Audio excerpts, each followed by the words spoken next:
ബിസ്മില്ലാ വൽഹംദുലില്ലാ വസ്സലാത്തു വസ്സലാമു അലാ റസൂലില്ലാ വഅലാ ആലിഹി വസഹ്ബിഹി അജ്മഈൻ അമ്മാ ബഅദ്. റബ്ബി ഇശ്റഹ് ലി സദ്രി വയസ്സിർ ലി അംരി വഹ്ലുൽ ഉഖ്ദത മിൻ ലിസാനി യഫ്ഖഹു ഖൗലി. റബ്ബി സിദ്നാ ഇൽമൻ നാഫിഅ. അൽഹംദുലില്ലാ, അല്ലാഹു സുബ്ഹാനഹു വ തആലയുടെ അതിമഹത്തായ അനുഗ്രഹമാണ് നമുക്ക് അല്ലാഹു സുബ്ഹാനഹു വ തആലയെ കുറിച്ച് പറയാൻ, ഇങ്ങനെ ഒരുമിച്ച് ഇരിക്കാൻ കൂടാനുള്ള അവസരം അല്ലാഹു തആല നൽകുന്നത്. അൽഹംദുലില്ലാ, അല്ലാഹു തആല ഇത് നമുക്ക് എപ്പോഴും അല്ലാഹു നിലനിർത്തി തരട്ടെ. അള്ളാഹുവിൻ്റെ ദിക്റിലായിക്കൊണ്ടും അള്ളാഹുവിനെ കുറിച്ച് പറഞ്ഞും കേട്ടും അമൽ ചെയ്തും നമ്മളെ ജീവിതത്തിൽ എപ്പോഴും അള്ളാഹുവിൻ്റെ ദിക്റ് നിലനിർത്തിക്കൊണ്ട് മരണം വരെ അള്ളാഹുവിനെ കുറിച്ചുള്ള ദിക്റോടുകൂടി, ദിക്റിൻ്റെ നനവുള്ള നാവോടുകൂടി ഈ ദുനിയാവിൽ നിന്ന് ഇവിടെ പറയാൻ അള്ളാഹു നമുക്ക് എല്ലാവർക്കും തൗഫീഖ് പ്രദാനം ചെയ്യട്ടെ. ആമീൻ. നമ്മളെപ്പോഴും നമ്മളെ ആഗ്രഹം, നമ്മളെ ലക്ഷ്യം, നമ്മളെ ഏറ്റവും അവസാനം നല്ലതായ അവസ്ഥയിലാകണം എന്നുള്ളതായിരിക്കണം. അപ്പോൾ നമുക്ക് എപ്പോഴും നല്ലതായ അവസ്ഥയിൽ നിലനിർത്തി കൊണ്ടുപോകാൻ കഴിയും. കാരണം നമ്മളെ അവസാനം എപ്പോഴാണ് നമുക്ക് ആർക്കും അറിയില്ല, അല്ലെ? ഏത് സമയത്തും സംഭവിക്കാം. നമ്മളെ ഒരു രോഗി മരണപ്പെട്ട് പിന്നെ ഒരാളെ ഹോസ്പിറ്റലിൽ കൊണ്ടുപോയി അവര് ചെക്കപ്പ് ഒക്കെ നടത്തിയപ്പോൾ ഒക്കെ നോർമലാ. എല്ലാം നോർമലാ. ഷുഗർ, പ്രഷർ, കൊളസ്ട്രോള്, പിന്നെ മറ്റുള്ള എന്തെല്ലാം ഉള്ള അതൊക്കെ നോർമലാ. പക്ഷെ ആള് മരിച്ചിട്ടുണ്ട്. അപ്പൊ എന്താ, എല്ലാം നോർമലായാലും ആൾക്കാർ മരിക്കും, അല്ലേ? ചിലപ്പോൾ ഒരു നിമിഷം നമ്മളെ ഹൃദയം അവിടെ സ്റ്റോപ്പ് ചെയ്ത് കഴിഞ്ഞാൽ തീർന്നില്ലേ നമ്മളെ കാര്യം, അല്ലേ? നമ്മളെ ശ്വാസകോശത്തിന്റെ പ്രവർത്തനം ഒരു നിമിഷം സ്റ്റോപ്പ് ചെയ്താൽ തീർന്നു നമ്മളെ കാര്യം, അല്ലെ? അത്രയേ ഉള്ളൂ. അപ്പം അത് എപ്പോഴും സംഭവിക്കാം. അതിന് നമുക്ക് സമയം നമ്മൾ അല്ലാഹു തആല നിശ്ചയിച്ച് തന്നിട്ടേ ഇല്ല. അതുകൊണ്ട് തന്നെ നമ്മൾ അവസാനം എപ്പോഴും നല്ലതാകണം എന്ന് ആഗ്രഹിക്കുന്നുണ്ടെങ്കിൽ എപ്പോഴും നല്ലതായ അവസ്ഥയിൽ നിലനിർത്തി കൊണ്ടുപോകാൻ പരിശ്രമിക്കുക. അള്ളാഹു നമുക്ക് എല്ലാവർക്കും അതിനുള്ള തൗഫീഖ് നൽകട്ടെ. നല്ല ഉറച്ച തീരുമാനങ്ങൾ എല്ലാ കാര്യത്തിലും എടുക്കാനുള്ള തൗഫീഖ് നൽകട്ടെ. എന്നിട്ട് അത് നിലനിർത്തി കൊണ്ടുപോകാൻ, ഇപ്പൊ ഖുർആന്റെ കാര്യത്തില്, ദിക്റിന്റെ കാര്യത്തില്, നിസ്കാരത്തിന്റെ കാര്യത്തില് എല്ലാം തന്നെ അതുപോലെ മറ്റ് വിഷയങ്ങളല്ലേ. ഇപ്പൊ ഇന്നത്തെ ടോപ്പിക് നിങ്ങൾ ശ്രദ്ധിച്ചിട്ടുണ്ടാവും, അല്ലെ? അതായത് നമ്മളെ കടമകൾ നമ്മൾ കൃത്യമായി നിർവഹിക്കുന്നുണ്ടോ എന്ന്. നമുക്ക് എപ്പോഴും പരിഭവവും പരാതികളൊക്കെ ഉണ്ടെങ്കിൽ നമ്മൾ ചിന്തിക്കേണ്ട എന്താ അറിയോ, ഞാൻ പെർഫെക്റ്റ് ആയിട്ടുണ്ടോ? റബ്ബിനോടുള്ള ഏറ്റവും ആദ്യം, അല്ലെ, മനുഷ്യൻ എന്നുള്ള നിലക്ക്, പിന്നെ അള്ളാഹുവിനോട്, അതായത് നമ്മളെ സൃഷ്ടാവായ അള്ളാഹുവിനോടും അതുപോലെ തന്നെ ഇതര മനുഷ്യരോടും ഒരുപാട് കടമകളുണ്ട്. പരിശുദ്ധ ഖുർആനിൽ ഒരുപാട് സ്ഥലങ്ങളിൽ പല ഭാഗങ്ങളിലായിട്ട് പല ആയത്തുകളിലായിട്ട് അല്ലാഹു തആല ഈ കാര്യം നമുക്ക് അറിയിച്ചു തരുന്നുണ്ട്. എന്നാൽ സൂറത്തു നിസായിലെ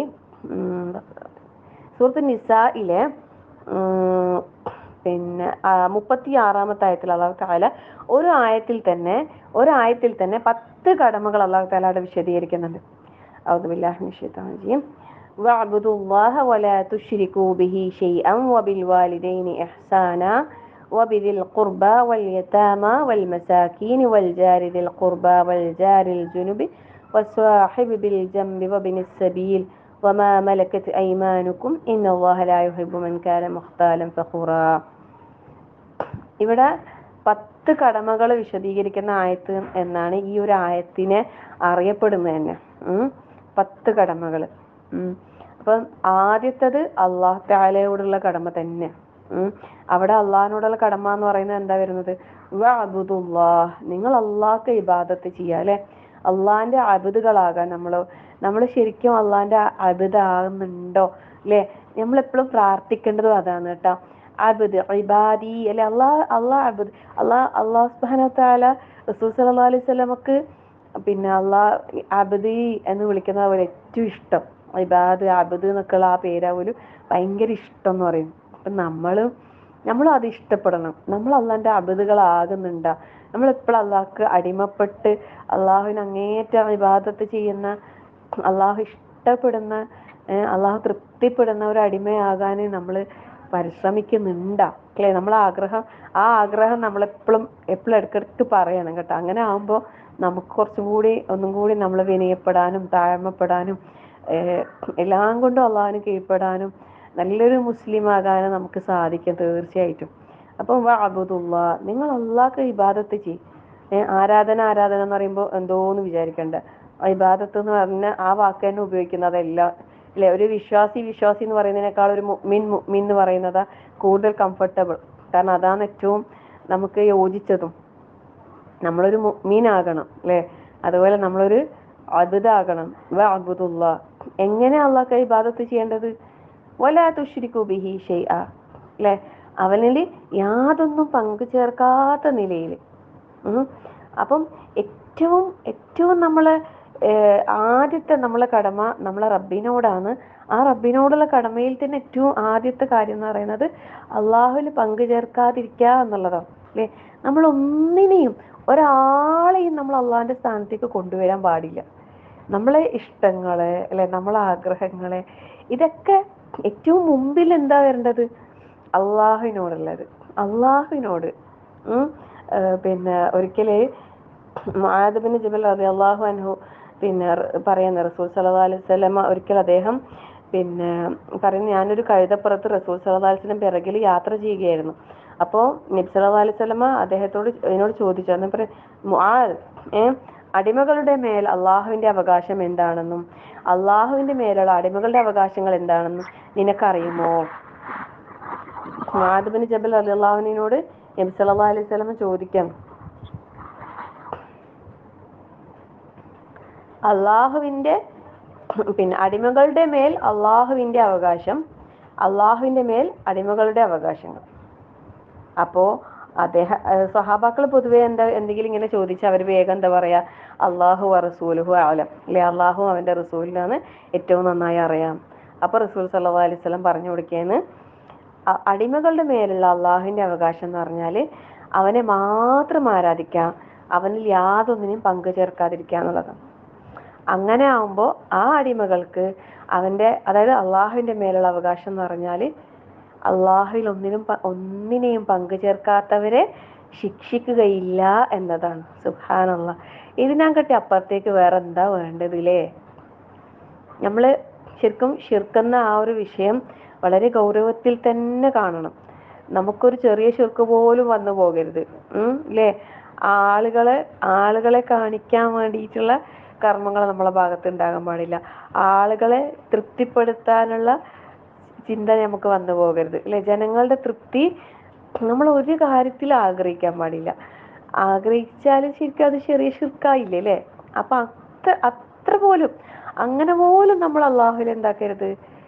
പങ്കു ചേർക്കരുത്.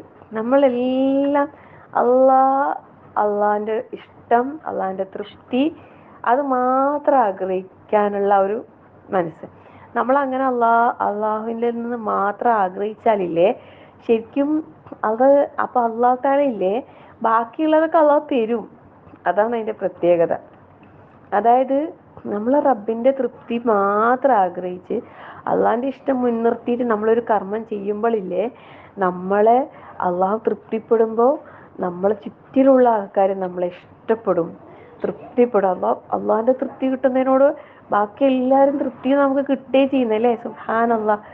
എന്തൊരു സുന്ദരമായൊരു ഇതാന്നല്ലേ ലോജിക്ക് നോക്കിയാട്ടെ.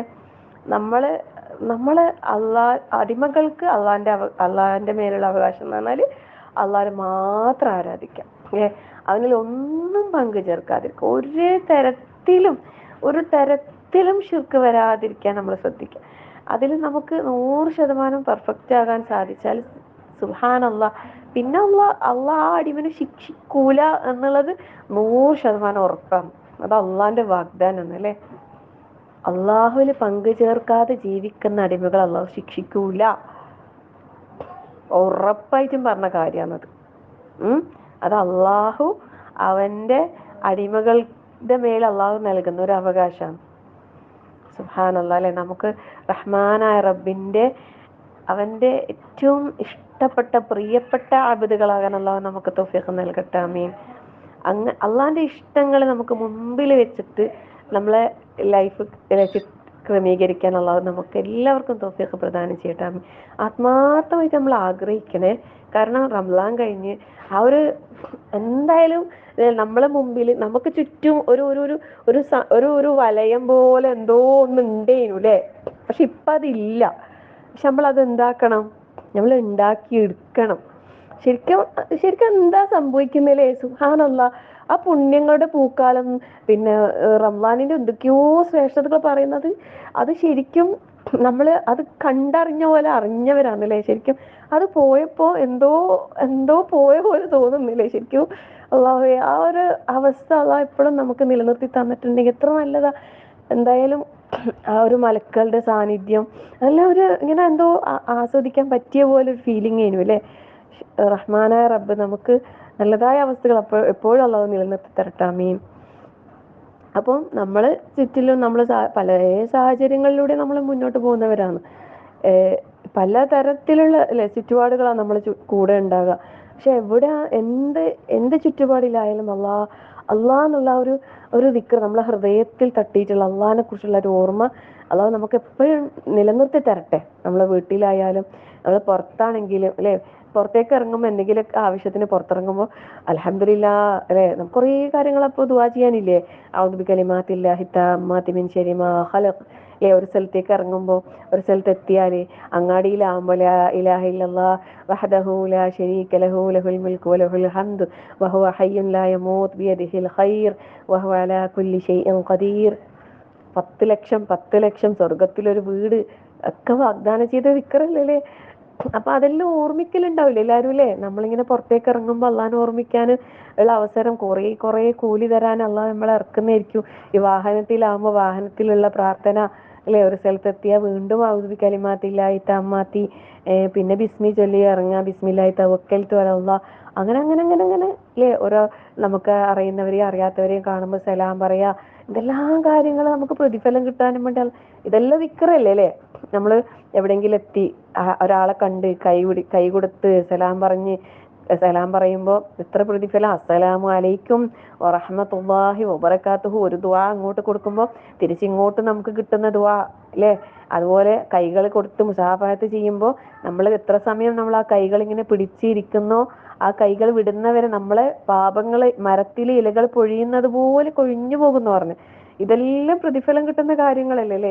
ഒരു സഹോദരന്റെ മുഖത്തേക്ക് നോക്കി പുഞ്ചിരി തൂകുമ്പോൾ ഒരു സദഖ അല്ലെ, ഒരു സദഖ ചെയ്ത പ്രതിഫലം. സുബ്ഹാനല്ലാഹ്. അങ്ങനെ അങ്ങനെ അങ്ങനെ എല്ലാം നമ്മൾ ചിന്തിച്ചാൽ എല്ലാം നമുക്ക് കൂലിയുള്ള കാര്യങ്ങളാക്കി മാറ്റാം. അവിടെ ഒക്കെ വരുന്നത് എന്താണ്? അള്ളാഹുവിന്റെ ദിക്ർ അല്ലേ. അപ്പൊ അള്ളാഹിനോടുള്ള കടമ, അള്ളാഹിന്റെ മേലുള്ള അവകാശം നമ്മൾ പൂർത്തിയായി നിർവഹിച്ചാൽ നമ്മളോട് അള്ളാഹുവിന്റെ അവകാശം അള്ളാഹു പൂർത്തിയാക്കും തീർച്ചയായിട്ടും. ഇതേപോലെ തന്നെ മുആദ് ബിൻ ജബൽ റളിയല്ലാഹു അൻഹു റസൂൽ സല്ലല്ലാഹു അലൈഹി വസല്ലമയോട് ചോദിക്കുന്നുണ്ട്, അള്ളാഹുവിന്റെ റസൂലേ, നരകത്തിൽ നിന്ന് എന്നെ അകറ്റുകയും സ്വർഗത്തിൽ പ്രവേശിപ്പിക്കുകയും ചെയ്യുന്ന പ്രവർത്തനം ഏതാണെന്ന് എനിക്ക് പറഞ്ഞു തരൂ. അപ്പോ പിന്നെ നബി സല്ലല്ലാഹു അലൈഹി വസല്ലം പറയുന്നുണ്ട്, വലിയൊരു കാര്യത്തെ പറ്റിയാണ് ഈ ചോദിച്ചത്. എന്നാൽ അത് അള്ളാഹു തആല എളുപ്പമാക്കി കൊടുത്തവർക്ക് നിഷ്പ്രയാസം ചെയ്തു തീർക്കാൻ കഴിയുന്ന കാര്യമാണത്. വലിയ കാര്യമാണ്. അതായത് നരകത്തിൽ നിന്ന് അകറ്റുകയും സ്വർഗത്തിൽ പ്രവേശിപ്പിക്കുകയും ചെയ്യുന്ന കാര്യം പറഞ്ഞു. അപ്പൊ നബി സല്ലല്ലാഹു അലൈഹി വസല്ലം പറയുന്നത് വലിയ കാര്യമാണത്. പക്ഷെ അള്ളാഹു എളുപ്പമാക്കി കൊടുത്തവർക്ക് നിഷ്പ്രയാസം ചെയ്തു തീർക്കാൻ കഴിയുന്നതാണത്. അവിടെ അതാ നമ്മൾ പോയിന്റ് നോട്ട് ചെയ്യേണ്ടത്. അള്ളാഹു എളുപ്പമാക്കി കൊടുത്തവർക്ക്. അപ്പൊ അള്ളാഹു തആല എളുപ്പം നൽകുന്നവരുടെ കൂട്ടത്തിൽ അള്ളാഹു നമ്മളെ എല്ലാവരെയും ഉൾപ്പെടുത്തട്ടെ. ആമീൻ. അല്ലാഹുമ്മ അഇന്നി, എപ്പോഴും പ്രാർത്ഥിക്കണം. അല്ലാഹുമ്മ അഇന്നി, അല്ലാഹുവേ നീ എന്നെ സഹായിക്കണല്ലോ അലാ ദിക്രിക വശുക്രിക വഹുസ്നി ഇബാദതിക യാ ഹയ്യു യാ ഖയ്യൂം ബിറഹ്മതിക അസ്തഗീസ്. എപ്പോഴും പ്രാർത്ഥിക്കണം. യാ ഹയ്യു യാ ഖയ്യൂം ഇടക്കിടക്ക് വിളിച്ചോ. അള്ളാഹിന്റെ ആ നാമങ്ങളൊക്കെ അള്ളാഹ്ക്ക് ഭയങ്കര ഇഷ്ടമാണ് അല്ലേ. യാ ഹയ്യു യാ ഖയ്യൂം യാ ദൽ ജലാലി വൽ ഇക്റാം. ഇതെല്ലാം ഇങ്ങനെ വെറുതെ അള്ളാഹിന്റെ നാമങ്ങളെല്ലാം നമ്മൾ ഇടക്കിടക്ക് ഇങ്ങനെ ഓരോന്നിങ്ങനെ വെറുതെ വിളിച്ചു. അള്ളാഹ് നമ്മളെ വിളിക്കുമ്പോൾ എന്താ അടിമേ അല്ലേ, എന്താ എൻ്റെ അടിമേന്ന് ചോദിച്ച് നമ്മളോട് ഇങ്ങനെ ചോദിച്ചു വരും. അള്ളാഹ്ക്ക് ഭയങ്കര ഇഷ്ടമാണ്. നമുക്ക് അള്ളാഹിനെ ഇഷ്ടമാണെങ്കിൽ നമ്മൾ ഇടക്കിടക്ക് വിളിക്കൂലേ അല്ലേ. വിളിച്ചോണ്ടിരിക്കുക. നമുക്ക് സഹായം വേണം. അള്ളാഹിന്റെ സഹായം ഇല്ലാണ്ട് നമുക്കൊന്നും ചെയ്യാൻ കഴിയൂല. എന്ത് ചെയ്യണമെങ്കിൽ അള്ളാഹിന്റെ സഹായം നമ്മൾ മറന്നു പോകാൻ പാടില്ല. നമുക്ക് എന്തെങ്കിലും ആവശ്യം വരുമ്പോൾ നമ്മൾ ആരെങ്കിലും എല്ലാം വിളിക്കൂലേ, ആരോടെങ്കിലും എല്ലാം പറഞ്ഞോ പറയണ്ടെന്നും പറയുന്നില്ല. പക്ഷെ ഫസ്റ്റ് നമ്മൾ അള്ളാഹിനോട് തന്നെ ആ കാര്യം മറന്നു പോകരുതേ. ആരും ആ വിഷയത്തിൽ വീഴ്ച വരുത്തരുത് കേട്ടാ. എന്ത് നമുക്ക് ആവശ്യം ഉണ്ടെങ്കിലും അള്ളാഹിനോട് പറഞ്ഞിട്ടേ ഞാൻ ആരോടും പറയൂ. ആ ഒരു തീരുമാനം എടുത്തോക്ക്. നമുക്ക് എല്ലാ കാര്യങ്ങളും അള്ളാഹു ഈസി ആക്കി തരും. നമ്മൾ അള്ളാഹിനെ വിട്ടിട്ട് സൃഷ്ടികളിലേക്ക് പോകുമ്പോ ഇല്ലേ, അള്ളാഹ് നമ്മളെ കുടുക്കിയിടും. എൻ്റെ അടുത്തേക്ക് വരട്ട്, അല്ലേ, എൻ്റെ അടുത്തേക്ക് ഒന്ന് തിരിയട്ട്, എൻ്റെ അടുത്തേക്കൊന്ന് നോക്കട്ട്. നമ്മളെല്ലാ സൃഷ്ടികളിലേക്ക് പായുമ്പോൾ അള്ളാഹ് നമ്മളെ തിരിച്ച് വിളിക്കും. തിരിഞ്ഞു നോക്കാൻ വേണ്ടിയിട്ട് നമുക്കൊരു ചൊട്ട് തരും. ചൊട്ടൊന്നും തരാണ്ട് തന്നെ അള്ളാഹിനെ നോക്കുന്ന, അള്ളാഹിനെ വിളിക്കുന്ന, അള്ളാഹിനെ ശുക്ർ ചെയ്യുന്ന നല്ലൊരു അടിമ അല്ലേ നമുക്കാകാൻ സാധിച്ചാൽ നമ്മൾ രക്ഷപ്പെട്ടില്ലേ.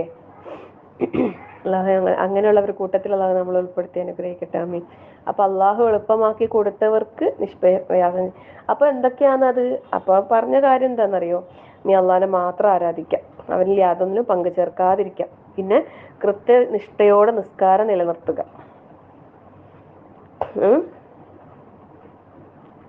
തഅബ്ദുല്ലാഹ വലാ തുശ്രിക ബിഹി ഷൈഅ വതുഖീമുസ് സ്വലാത്ത്, അല്ലേ, കൃത്യതയോടെ നിസ്കാരം നിർവഹിക്കുക. പിന്നെ അതുപോലെ തന്നെ നിർബന്ധമായ ദാനം, ജക്കാത്ത് കൊടുത്തു വിട്ടുക. പിന്നെ വതസൂമു റമളാൻ, റമളാനിൽ നോമ്പനുഷ്ഠിക്കുക. പിന്നെ വതഹജ്ജുൽ ബൈത ഇൻ ഇസ്തതഅത ഇലൈഹി സബീല, അല്ലേ, സാധ്യമാവുകയാണെങ്കിൽ ഹജ്ജ് നിർവഹിക്കുക എന്നുള്ളത്. ശരിക്കും ഇല്ലേ, ഓരോരുത്തരും ചിന്തിക്കേണ്ട ഒരു വിഷയം കൂടിയാണ് ഈ ഹജ്ജ് എന്നുള്ളത്. കഴിയുന്നവര് പോകാന്നുള്ള ഒരു കണ്ടീഷൻ അല്ലാഹു തആല അവിടെ വെച്ചിട്ടുണ്ട്. അതായത് നിസ്കാരം പോലെ, നോമ്പ് പോലെ, സക്കാത്ത് പോലെ നിർബന്ധം പറഞ്ഞിട്ടില്ല ഹജ്ജിന്റെ കാര്യത്തിൽ. അവിടെ കഴിവുള്ളവർ എന്നുള്ള ഒരു വിഷയം വന്നിട്ടുണ്ട്.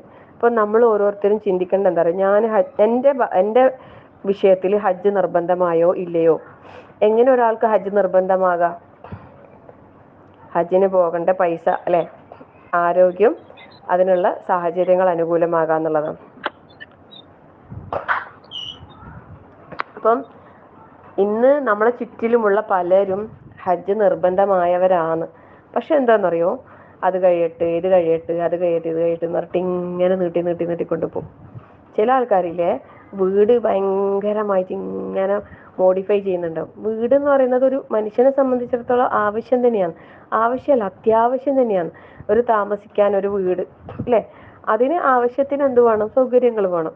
അതല്ലാതെ അതിലിങ്ങനെ കുറേ സൗകര്യങ്ങൾ വർദ്ധിപ്പിച്ച് ഒരുപാട് ലക്ഷങ്ങൾ അതിൻ്റെ മേലെ ചേർക്കുന്നതിൽ എന്ത് അടിസ്ഥാനം ഉള്ളത്, അല്ലേ? ഓരോ ഭാഗം പൊളിച്ച് ഇങ്ങനെ ശരിയാക്കുന്നതിൽ എന്തിന്റെ അടിസ്ഥാനത്തിലാണ് അങ്ങനെ ചെയ്യുന്നത്? ഞാൻ പലപ്പോഴും ഇങ്ങനെ ചിന്തിക്കാറുണ്ട്. ആവശ്യത്തിന് ചെയ്യാം, അതൊന്നും പ്രശ്നമില്ല. പക്ഷെ ഒരാവശ്യമില്ലാതെ വെറുതെ ഇങ്ങനെ അതിനു വേണ്ടിയിട്ടൊക്കെ, എന്നിട്ടോ ഈ പറഞ്ഞ നിർബന്ധമായ ഒരു കർമ്മം, അത് ഹജ്ജ് എന്നുള്ളത് അവിടെ നിർബന്ധമായി കിടക്കുന്നുണ്ടാവും. അത് പലപ്പോഴും ചെയ്തിട്ടുണ്ടാവില്ല, പലരും അത് നിർവഹിച്ചിട്ടുണ്ടാവില്ല. എന്തുകൊണ്ട് അതിൻ്റെ ആ ഒരു കാര്യത്തിലുള്ള ഗൗരവം പലർക്കും നഷ്ടപ്പെട്ടു പോകുന്നു എന്ന് ചിന്തിക്കേണ്ടതുണ്ട്. നമ്മൾ ഓരോരുത്തർ ചിന്തിക്കണം. ഇത് നമ്മൾ റബ്ബിനോടുള്ള ബാധ്യതയിൽപ്പെട്ടതാണ്. നമ്മളെ മേലെ നിർബന്ധമാക്കിയ കർമ്മങ്ങളിൽ പെട്ടതാണെന്ത്? ഹജ്ജ് എന്നുള്ളത്. അവിടെ സാധിക്കുന്നവർ എന്ന് പറഞ്ഞാൽ പിന്നെ നിങ്ങൾക്ക് കഴിയുമെങ്കിൽ പോയിക്കോ എന്നുള്ളതല്ല. നമ്മളെ മേലെ പണം കൊണ്ടും നമ്മളെ ആരോഗ്യം കൊണ്ടും അവിടെ നമുക്ക് എല്ലാം ഒത്തു വന്നാൽ നമ്മളെ മേൽ അത് നിർബന്ധമായി. പിന്നെ നമ്മൾ അതിനെ നീട്ടിക്കൊണ്ടുപോകണം. കാരണം ഇപ്പോഴത്തെ സാഹചര്യം എന്ന് പറഞ്ഞാൽ ഹജ്ജിന് ഇപ്പോൾ ചെലവ് കൂടുകയും, അല്ലേ, വർഷം കഴിയുന്നോറും ചെലവ് കൂടി വരികയാണ്. ഇപ്പൊ ഗവൺമെന്റിൽ പോകുന്നുണ്ടെങ്കിൽ 4 ലക്ഷം, പ്രൈവറ്റിൽ പോകുന്നുണ്ടെങ്കിൽ 7.5 ലക്ഷം ഉറുപ്പിയാണ്. ചാർജ് കൂടി വരികയാണ്. പക്ഷെ അതിനനുസരിച്ച് ഇപ്പൊ സ്വർണത്തിനൊക്കെ വില കൂടിയില്ലേ. നമ്മളെ കയ്യിൽ 10 പവൻ സ്വർണം ഉണ്ടെങ്കിൽ അത് വിറ്റാൽ ഈസി ആയിട്ട് പോയിക്കൂടെ? 50,000 ഉറുപ്പ്യല്ലേ ഒരു പവൻ സ്വർണത്തിന്. 10 പവന് വിറ്റാൽ 5 ലക്ഷം ഉറുപ്പ്യ കിട്ടൂലേ, അല്ലേ? അങ്ങനെയല്ലേ കണക്ക് പ്രകാരം? 2 പവന് 1 ലക്ഷം, അപ്പൊ 10 പവന് 5 ലക്ഷം ഇല്ലേ? ഈസി ആയിട്ട് 10 പവനുള്ള ആൾക്കാർ എന്തായി? 10 പവൻ സ്വർണ്ണമുള്ള ആൾ എന്തായാലും അവരെ മേലെ ഹജ്ജ് നിർബന്ധമായി. ഞാൻ പറയാം, അത് ഈസി ആയിട്ട് വേഗം മനസ്സിലാക്കാലോ. അല്ലാ, എനിക്ക് മോളില്ലേ, മോളെ മംഗലാക്കണ്ടേലേ, കുറെ മക്കളില്ലേ, അതെല്ലാം അവിടെ നിൽക്കട്ട്. അതെല്ലാം അതിന്റെ സമയമാകുമ്പോൾ അള്ളാഹു തആല നമുക്ക് നിർവഹിച്ച് തരും. അതിനുള്ള വഴി അള്ളാഹു തആല ഒരുക്കി തരും. അതുകൊണ്ട് പിന്നെ ഹജ്ജ് എന്നുള്ളത് ആരും അതൊന്നും നമ്മളെ മേലെ നിർബന്ധമുള്ള കാര്യമല്ല, അതൊന്നും നമുക്ക് പറഞ്ഞതല്ല എന്നൊന്നും ആരും വിചാരിക്കണ്ട. അതല്ല ആർക്കോ അല്ലെ കുറേ പൈസ ഉള്ള ആൾക്ക് പറഞ്ഞതാണ് ഹജ്ജിന്നൊന്നും ആരും വിചാരിക്കണ്ട കേട്ടാ. 4 ലക്ഷം എന്ന് പറയുന്നത് ഇപ്പൊ ഞാൻ പറഞ്ഞ ഈ 10 പവൻ ഉണ്ടെങ്കിൽ പിന്നെ നിർബന്ധമായി. ഓക്കെ. അല്ലാഹു അക്ബർ, ലാ ഹൗല വലാ ഖുവത ഇല്ലാ ബില്ലാഹ്. അല്ലാഹു തആല എല്ലാവർക്കും ചില പിന്നെ ഭാര്യമാർ ഈ പറഞ്ഞ പോലെ ഇങ്ങനെ ആഗ്രഹിക്കുന്നുണ്ടാവും. ചില ഭർത്താക്കന്മാർ അതിന് സമ്മതിക്കൂല. കൂടെ അല്ലെ മഹറമായിട്ട് ഒന്നിച്ചു പോകാനും ഈ പറഞ്ഞ ഇതൊക്കെ വേണമല്ലോ. അപ്പം അതും നമുക്ക് ഒരു നമ്മളെ ഇതാണ് കേട്ടോ. അതായത് നമ്മളെ കൂടെ ഒരു മഹറമായ ഒരാൾ കൂടെ ഉണ്ടാകുക എന്നുള്ളത് ശരിക്കും ഹജ്ജിന്റെ മേലെ അതും ഈ പറഞ്ഞ വഴി എന്നുള്ള നിലക്ക് അതൊക്കെ ഒത്തുവരാന്നുള്ളത് വലിയൊരു കാര്യം തന്നെയാണ്. അപ്പം അവരെ കൊണ്ടൊക്കെ ഈ പറഞ്ഞ കാര്യം പറഞ്ഞ് സമ്മതിപ്പിച്ച് അതിനു വേണ്ടിയിട്ടുള്ള മുന്നൊരുക്കങ്ങൾ, തയ്യാറെടുപ്പുകൾ നടത്താൻ അല്ലാഹു തആല എല്ലാവർക്കും എളുപ്പം നൽകട്ടെ. പ്രാർത്ഥിക്കുക, ആത്മാർത്ഥ മനസ്സുരുകി നമ്മൾ അള്ളാഹിനോട് പ്രാർത്ഥിച്ചാലില്ലേ ഈ പറഞ്ഞ കാര്യങ്ങളൊക്കെ നമ്മളെ കൂടെ ഉണ്ടെങ്കിൽ, നമുക്ക് പോകണമെന്ന് അതിയായ ആഗ്രഹം ഉണ്ടെങ്കിൽ നമ്മളെ റബ്ബിനോട് എന്നെ നല്ലോണം പറഞ്ഞാൽ മതി. അപ്പം അള്ളാഹ് അതിലേക്കുള്ള വഴി നമുക്ക് എളുപ്പത്തിൽ ഒരുക്കി തരും, ഉറപ്പായിട്ടും, തീർച്ചയായിട്ടും. ആഗ്രഹം വേണം, പിന്നെ പ്രാർത്ഥനയും നല്ല മനസ്സുരുകി നമ്മൾ പ്രാർത്ഥിക്കുക. അല്ലാഹു തആല അതിലേക്കുള്ള വഴി അള്ളാഹു എല്ലാവർക്കും ആഗ്രഹിച്ച് അല്ലെ ഈ പറഞ്ഞ ഹജ്ജൊക്കെ ആഗ്രഹിച്ചിരിക്കുന്ന എല്ലാവർക്കും അല്ലാഹു തആല എളുപ്പം നൽകട്ടെ. ആമീൻ. നമ്മൾ നിസ്കരിക്കുന്ന പോലെ, നമ്മൾ നോമ്പെടുക്കുന്ന പോലെ, നമ്മൾ സക്കാത്ത് കൊടുക്കുന്ന പോലെ ഹജ്ജും എല്ലാവർക്കും ഈസി ആയിട്ട് ചെയ്യാൻ അള്ളാഹു തൗഫീഖ് നൽകട്ടെ. ഞാൻ പറയാ നല്ല ആരോഗ്യമുള്ള സമയത്ത് തന്നെ ചെയ്യേണ്ട ഒരു കർമ്മമാണ് ഹജ്ജ്. കുറേ അങ്ങ് നീട്ടിക്കൊണ്ടുപോകുമ്പോൾ ഇല്ലേ അതിൻ്റെതായ ഓരോ പ്രയാസങ്ങൾ ഉണ്ടാവും. എന്തായാലും നല്ല ആരോഗ്യമുള്ള സമയത്ത് തന്നെ അള്ളാഹു തആല എല്ലാവർക്കും ഹജ്ജ് കർമ്മം നിർവഹിക്കാൻ അള്ളാഹു തൗഫീഖ് നൽകട്ടെ. മനസ്സിൽ ആഗ്രഹിക്കുക, നല്ലോണം പ്രാർത്ഥിക്കുക, കൂടെയുള്ളവർ അതിനിങ്ങനെ പ്രലോഭിപ്പിച്ചു കൊണ്ടേയിരിക്കുക. സൗരക്കേടാക്കരുത് കേട്ടാ. നല്ല നിലക്ക് പറഞ്ഞ് അതിനോട് ഇഷ്ടം വരുത്തിച്ചാൽ മതി. അള്ളാഹു എല്ലാവർക്കും ഇഷ്ടം കൊടുക്കട്ടെ. ആമീൻ. അപ്പൊ നമ്മളെ കടമകൾ പറയുമ്പോൾ പിന്നെ അള്ളാഹിനോടുള്ള കടമകൾ പറയുമ്പോൾ പിന്നെ അതിൻ്റെ കൂടെ ഹജ്ജ് വന്നുകൊണ്ട് ജസ്റ്റ് പറഞ്ഞതേ ഉള്ളൂ. അപ്പം അള്ളാഹിനോടുള്ള കടമകൾ നമ്മൾ നിർവഹിച്ചു കഴിഞ്ഞാൽ പിന്നെ നമുക്കുള്ള കടപ്പാടെന്ന് പറയുന്നത് മാതാപിതാക്കളാണ് അല്ലേ. മാതാപിതാക്കളാണ് രണ്ടാമതായിട്ട് പറഞ്ഞത്. എന്താണ്? വഅബ്ദുല്ലാഹ വലാ തുശ്രികൂ ബിഹി ശൈഅൻ വബിൽ വാലിദൈനി ഇഹ്സാനാ. അപ്പം അള്ളാഹുവിൻ്റെ മേലുള്ള അള്ളാഹിനോടുള്ള കടമ കഴിഞ്ഞാൽ പിന്നെ രണ്ടാമതായിട്ട് വരുന്നത് വബിൽ വാലിദൈനി ഇഹ്സാനാ, മാതാപിതാക്കളോട് നല്ല നിലയിൽ വർത്തിക്കുക എന്നുള്ളതാണ്. പരിശുദ്ധ ഖുർആനിൽ ഒരുപാട് സ്ഥലങ്ങളിൽ അള്ളാഹിനോടുള്ള കടമ പറഞ്ഞ ഉടനെ മാതാപിതാക്കളോടുള്ള വിഷയം പറഞ്ഞിട്ടുണ്ട്, ചേർത്ത് പറഞ്ഞിട്ടുണ്ട്. അപ്പം അത് നമ്മൾ അതിൻ്റെ പ്രാധാന്യം നമ്മൾ ഉൾക്കൊള്ളണം. വളരെ പ്രാധാന്യത്തോടു കൂടി തന്നെ ഈ വിഷയം ഞാൻ ഇന്നലെ ചെറുതായിട്ട് സൂചിപ്പിച്ചിട്ടുണ്ടായിരുന്നു അല്ലേ. മാതാപിതാക്കൾ, പ്രായമായ മാതാപിതാക്കൾ, പ്രായമൊന്നും ആവണ്ട കേട്ടോ മാതാപിതാക്കളുടെ കടമ നിർവഹിക്കാൻ. അവരങ്ങനെ കുറേ പ്രായമൊന്നും ആകണ്ട. നമ്മളെ മാതാപിതാക്കൾ ചെറുതാണ് അല്ലേ. അവർക്ക് എങ്ങനെയുള്ള മാതാപിതാക്കളായാലും അവരോട് അവരുടേതായ കടമകളുണ്ട് അല്ലേ. ശരിക്കും നമ്മളൊരു സ്ത്രീ എന്ന നിലക്കില്ലേ നമ്മളെ ചുറ്റിലുമുള്ളവരോട് നമുക്ക് ഒരുപാട് കടമകളുണ്ട്. അപ്പൊ അതിൽ നമ്മളൊരു പെണ്ണ് എന്നുള്ള നിലക്ക് നമ്മൾ ആദ്യമാകുന്നത് ഒരു മകളാണ് അല്ലേ. നമ്മൾ ആദ്യം ഒരു മകളാണ്. അപ്പൊ നമ്മൾ മകൾ എന്നുള്ള നിലക്കുള്ള നമ്മൾ ചുറ്റിലുമുള്ളവരോടുള്ള ബാധ്യതകളിൽ വരുന്നത് ഈ പറഞ്ഞ മാതാപിതാക്കളോട് തന്നെയാണ് എന്ത് ആദ്യത്തെ നമ്മളെ കടമ. ഇത് സ്ത്രീ ആകുമ്പോൾ മകള്, പുരുഷനാകുമ്പോൾ മകൻ. ഞാൻ പിന്നെ പെണ്ണായതുകൊണ്ട് മകൾ എന്ന് പറയുന്നുള്ളൂ കേട്ടോ. അപ്പൊ മകൾ എന്നുള്ള മക്കളായിട്ടാണല്ലോ നമ്മൾ പിന്നെ അതിനുശേഷമാണല്ലോ നമ്മൾ ഇണയാകുന്നതും പിന്നെ ഭർത്താവിൻ്റെ ഉമ്മയാകുന്നതും അല്ലെ, ഭാര്യൻ്റെ ഉമ്മയാകുന്നതും, പിന്നെ ഓരോ പിന്നെ കാറ്റഗറിയിലേക്ക് നമ്മൾ മാറുന്നത് ആദ്യം നമ്മൾ മകളായിട്ടാണ്. അപ്പോൾ ആ മകൾ എന്നുള്ള നിലക്ക് അല്ലെങ്കിൽ മകൻ എന്നുള്ള നിലക്ക് നമ്മളെ മാതാപിതാക്കളോട് തന്നെയാണ് എന്ത് ആദ്യത്തെ നമ്മളെ ഉത്തരവാദിത്തം. നമ്മൾ ചെറിയ പ്രായം മുതലേ ആ ഒരു കാര്യത്തിൽ നമ്മൾ വീഴ്ച വരുത്താൻ പാടില്ല. നമ്മൾ ഉപ്പ ഉമ്മ എന്നുള്ളത് നമുക്ക് ഏറ്റവും വലുതാകണം. അവരുടെ തീരുമാനങ്ങൾ, അവരുടെ ഇഷ്ടങ്ങൾ എല്ലാം അവരോട് സംസാരിച്ച് ചർച്ച ചെയ്ത് അങ്ങനെ തീരുമാനിക്കുന്ന നല്ലൊരു നല്ലൊരു മകൻ നമ്മളാകണം. അവർക്ക് എല്ലാ നിലക്കുള്ള ഇമ്പോർട്ടൻസ് നമ്മൾ കൊടുത്തിട്ട് തന്നെ നമ്മൾ ആ ഒരു ശീലം നമ്മൾ ഉണ്ടാക്കിയെടുക്കണം. അവരെ പരിഗണിക്കണം, എന്ത് കാര്യത്തിൽ അവരെ പരിഗണിക്കണം, അവരോട് അഭിപ്രായങ്ങൾ ചോദിക്കുക, അവരോട് ചർച്ച ചെയ്ത് തീരുമാനിക്കുക. അതൊക്കെ ഭയങ്കര ഇഷ്ടമായിരിക്കും ഉമ്മാക്കും ഉപ്പാക്കും എല്ലാം. അത് ഇഷ്ടം അല്ല, എത്ര പ്രായമായാലും അവരോട് കാര്യങ്ങൾ സംസാരിക്കുന്ന, ചർച്ച ചെയ്ത് തീരുമാനിക്കുന്നൊക്കെ ഭയങ്കര ഇഷ്ടമായിരിക്കും. അവരുടെ ഇഷ്ടങ്ങൾ നമ്മൾ കണ്ടറിഞ്ഞ് നമ്മൾ കൂടെ നിൽക്കുക എന്നുള്ളതാണ്. ഓരോരുത്തർക്ക് ഏത് രീതിയിലാണോ നമ്മുടെ സഹകരണം ആവശ്യം ആ രീതിയിൽ നമ്മൾ സഹകരിക്കാം. അപ്പം ആദ്യത്തെ അള്ളാഹ് കഴിഞ്ഞാൽ പിന്നെ മാതാപിതാക്കളാണ്. എന്നാ ഒരു പെണ്ണെന്നുള്ള നിലക്ക് ഇത് കഴിഞ്ഞാൽ പിന്നെ അടുത്ത് വരുന്നത് ഏതാണ്? ഭർത്താവ് എന്നുള്ളതാണ് അല്ലെ. ഭർത്താവിനോടുള്ള കടമകളാണ്. ശരിക്കും ഒരു സ്ത്രീക്ക് സ്വർഗത്തിൽ പോകാൻ, സ്വർഗത്തിലെ 8 കവാടങ്ങളിലൂടെയും പ്രവേശിക്കാനുള്ള ഒരു സുവർണ അവസരമാണ് എന്ത്? ഈ പറഞ്ഞ അള്ളാഹിനോടുള്ള കടമകൾ കഴിഞ്ഞിട്ട് പിന്നെ തൻ്റെ ഭർത്താവിനെ അനുസരിക്കുക എന്നുള്ളത്. ഭർത്താവിനോടുള്ള ശരിക്കും ഭർത്താവിനോടുള്ള അനുസരണം മാത്രമല്ല കേട്ടോ, ഒരു ഭർത്താവ് എന്നുള്ള നിലക്ക് ഒരു പുരുഷൻ ആഗ്രഹിക്കുന്ന എല്ലാ കാര്യങ്ങളിലും നമ്മൾ സഹകരിക്കണം. അതായത് അള്ളാഹു അനുവദിച്ച വിഷയങ്ങളാണ്. നമ്മളെ കൂടെയുള്ള ഭർത്താക്കന്മാരാണെങ്കിൽ അവര് കൂടെ ഉണ്ടാകുമ്പോൾ അവർ ഇഷ്ടപ്പെടുന്ന രീതിയിൽ നമ്മളെ വസ്ത്ര വേഷവിധാനം, നമ്മളെ സംസാരം, പിന്നെ അവർക്ക് ഇഷ്ടപ്പെട്ട ഭക്ഷണം തയ്യാറാക്കി കൊടുക്കുക, ഇങ്ങനെ അവർക്ക് ഇഷ്ടമില്ലാത്ത കാര്യങ്ങൾ നമ്മൾ വിട്ടു നിൽക്കുക, അതൊക്കെ അവരെ പരിഗണിക്കുന്നതാണ്. നമ്മളെ ഭർത്താവ് നമ്മളെ കൂടെ ഉണ്ടാകുമ്പോൾ അവരെ ഏതെല്ലാം രീതിയിൽ നമുക്ക് സന്തോഷിപ്പിക്കാൻ കഴിയോ അവരുടെ ഇഷ്ടങ്ങളെ നമ്മൾ കണ്ടറിഞ്ഞ് അവരെ കൂടെ നിൽക്കുക. ഒരു പുരുഷനില്ലേ ഭയങ്കര സംതൃപ്തി ആയിരിക്കും അങ്ങനെ ഒരു ഭാര്യ കൂടെ ഉണ്ടെങ്കിൽ. അവരുടെ ആവശ്യങ്ങളെ കണ്ടറിഞ്ഞ് അങ്ങോട്ടേക്ക് അവർ ചോദിക്കാതെ, അവർ പറയാതെ, അവരാവശ്യപ്പെടാതെ നമ്മൾ അങ്ങോട്ട് ചെയ്തു കൊടുക്കുമ്പോൾ ഭയങ്കര ഇഷ്ടമായിരിക്കും. അങ്ങനെ ഒരു പെണ്ണിനോട് അങ്ങനെ ഒരു ഇണ കൂടെ ഉണ്ടാകുമ്പോൾ ഭയങ്കര തൃപ്തിയായിരിക്കും അങ്ങനെ ഒരു പുരുഷനെ സംബന്ധിച്ചിടത്തോളം. അവരെ ഇഷ്ടങ്ങൾ നമ്മൾ കണ്ടറിഞ്ഞ് നമ്മൾ കൂടെ നിൽക്കും. കാരണം നമ്മളെ സ്വർഗത്തിന്റെ വിഷയമാണിത്. നമ്മളോട് പറഞ്ഞ കടമകൾ നിർവഹിക്കണം എന്ന് പറഞ്ഞ വിഷയത്തിലുള്ള വളരെ ഇമ്പോർട്ടൻ്റ് ആയിട്ട് ചെയ്യേണ്ട ഒരു കാര്യമാണത്. പലപ്പോഴും പലരും ഇന്ന് ഈ ഒരു വിഷയത്തിലുണ്ടല്ലോ ഭയങ്കര വീഴ്ച വരുത്തുന്നുണ്ട്. അള്ളാഹു തആല പുറത്തു തരട്ടെ. അള്ളാഹു ആ ഒരു വിഷയത്തിൽ സൂക്ഷ്മത പാലിക്കാൻ അള്ളാഹു എല്ലാവർക്കും തൗഫീഖ് നൽകട്ടെ.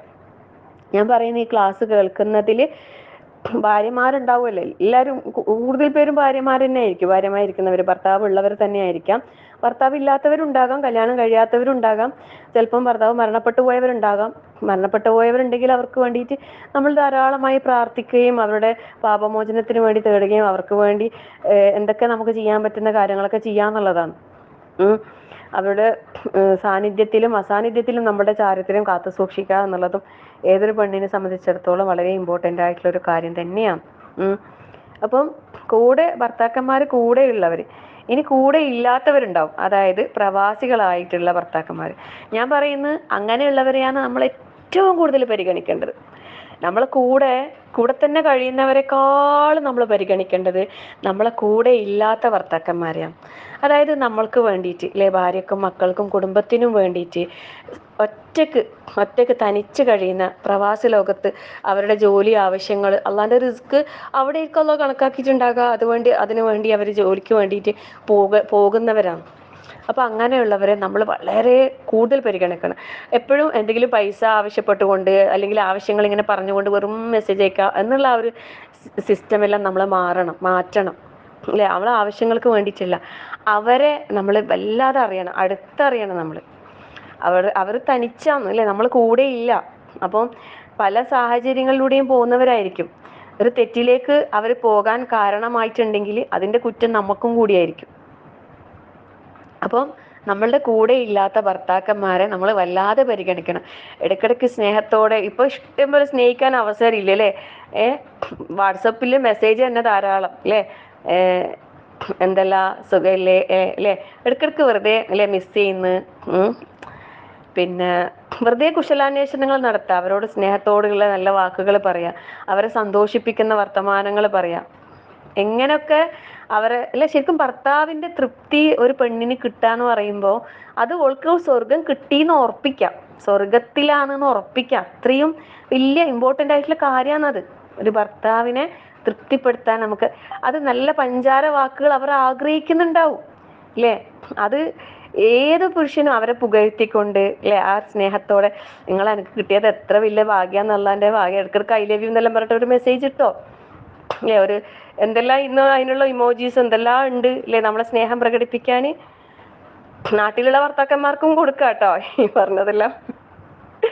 നമ്മളെ കടമ എന്ന് പറയുമ്പോൾ ഏതെല്ലാം നിലക്ക് നമുക്ക് അവരെ തൃപ്തിപ്പെടുത്താൻ കഴിയുന്ന രീതിയിൽ നമ്മൾ അവരെ സന്തോഷിപ്പിക്കുക.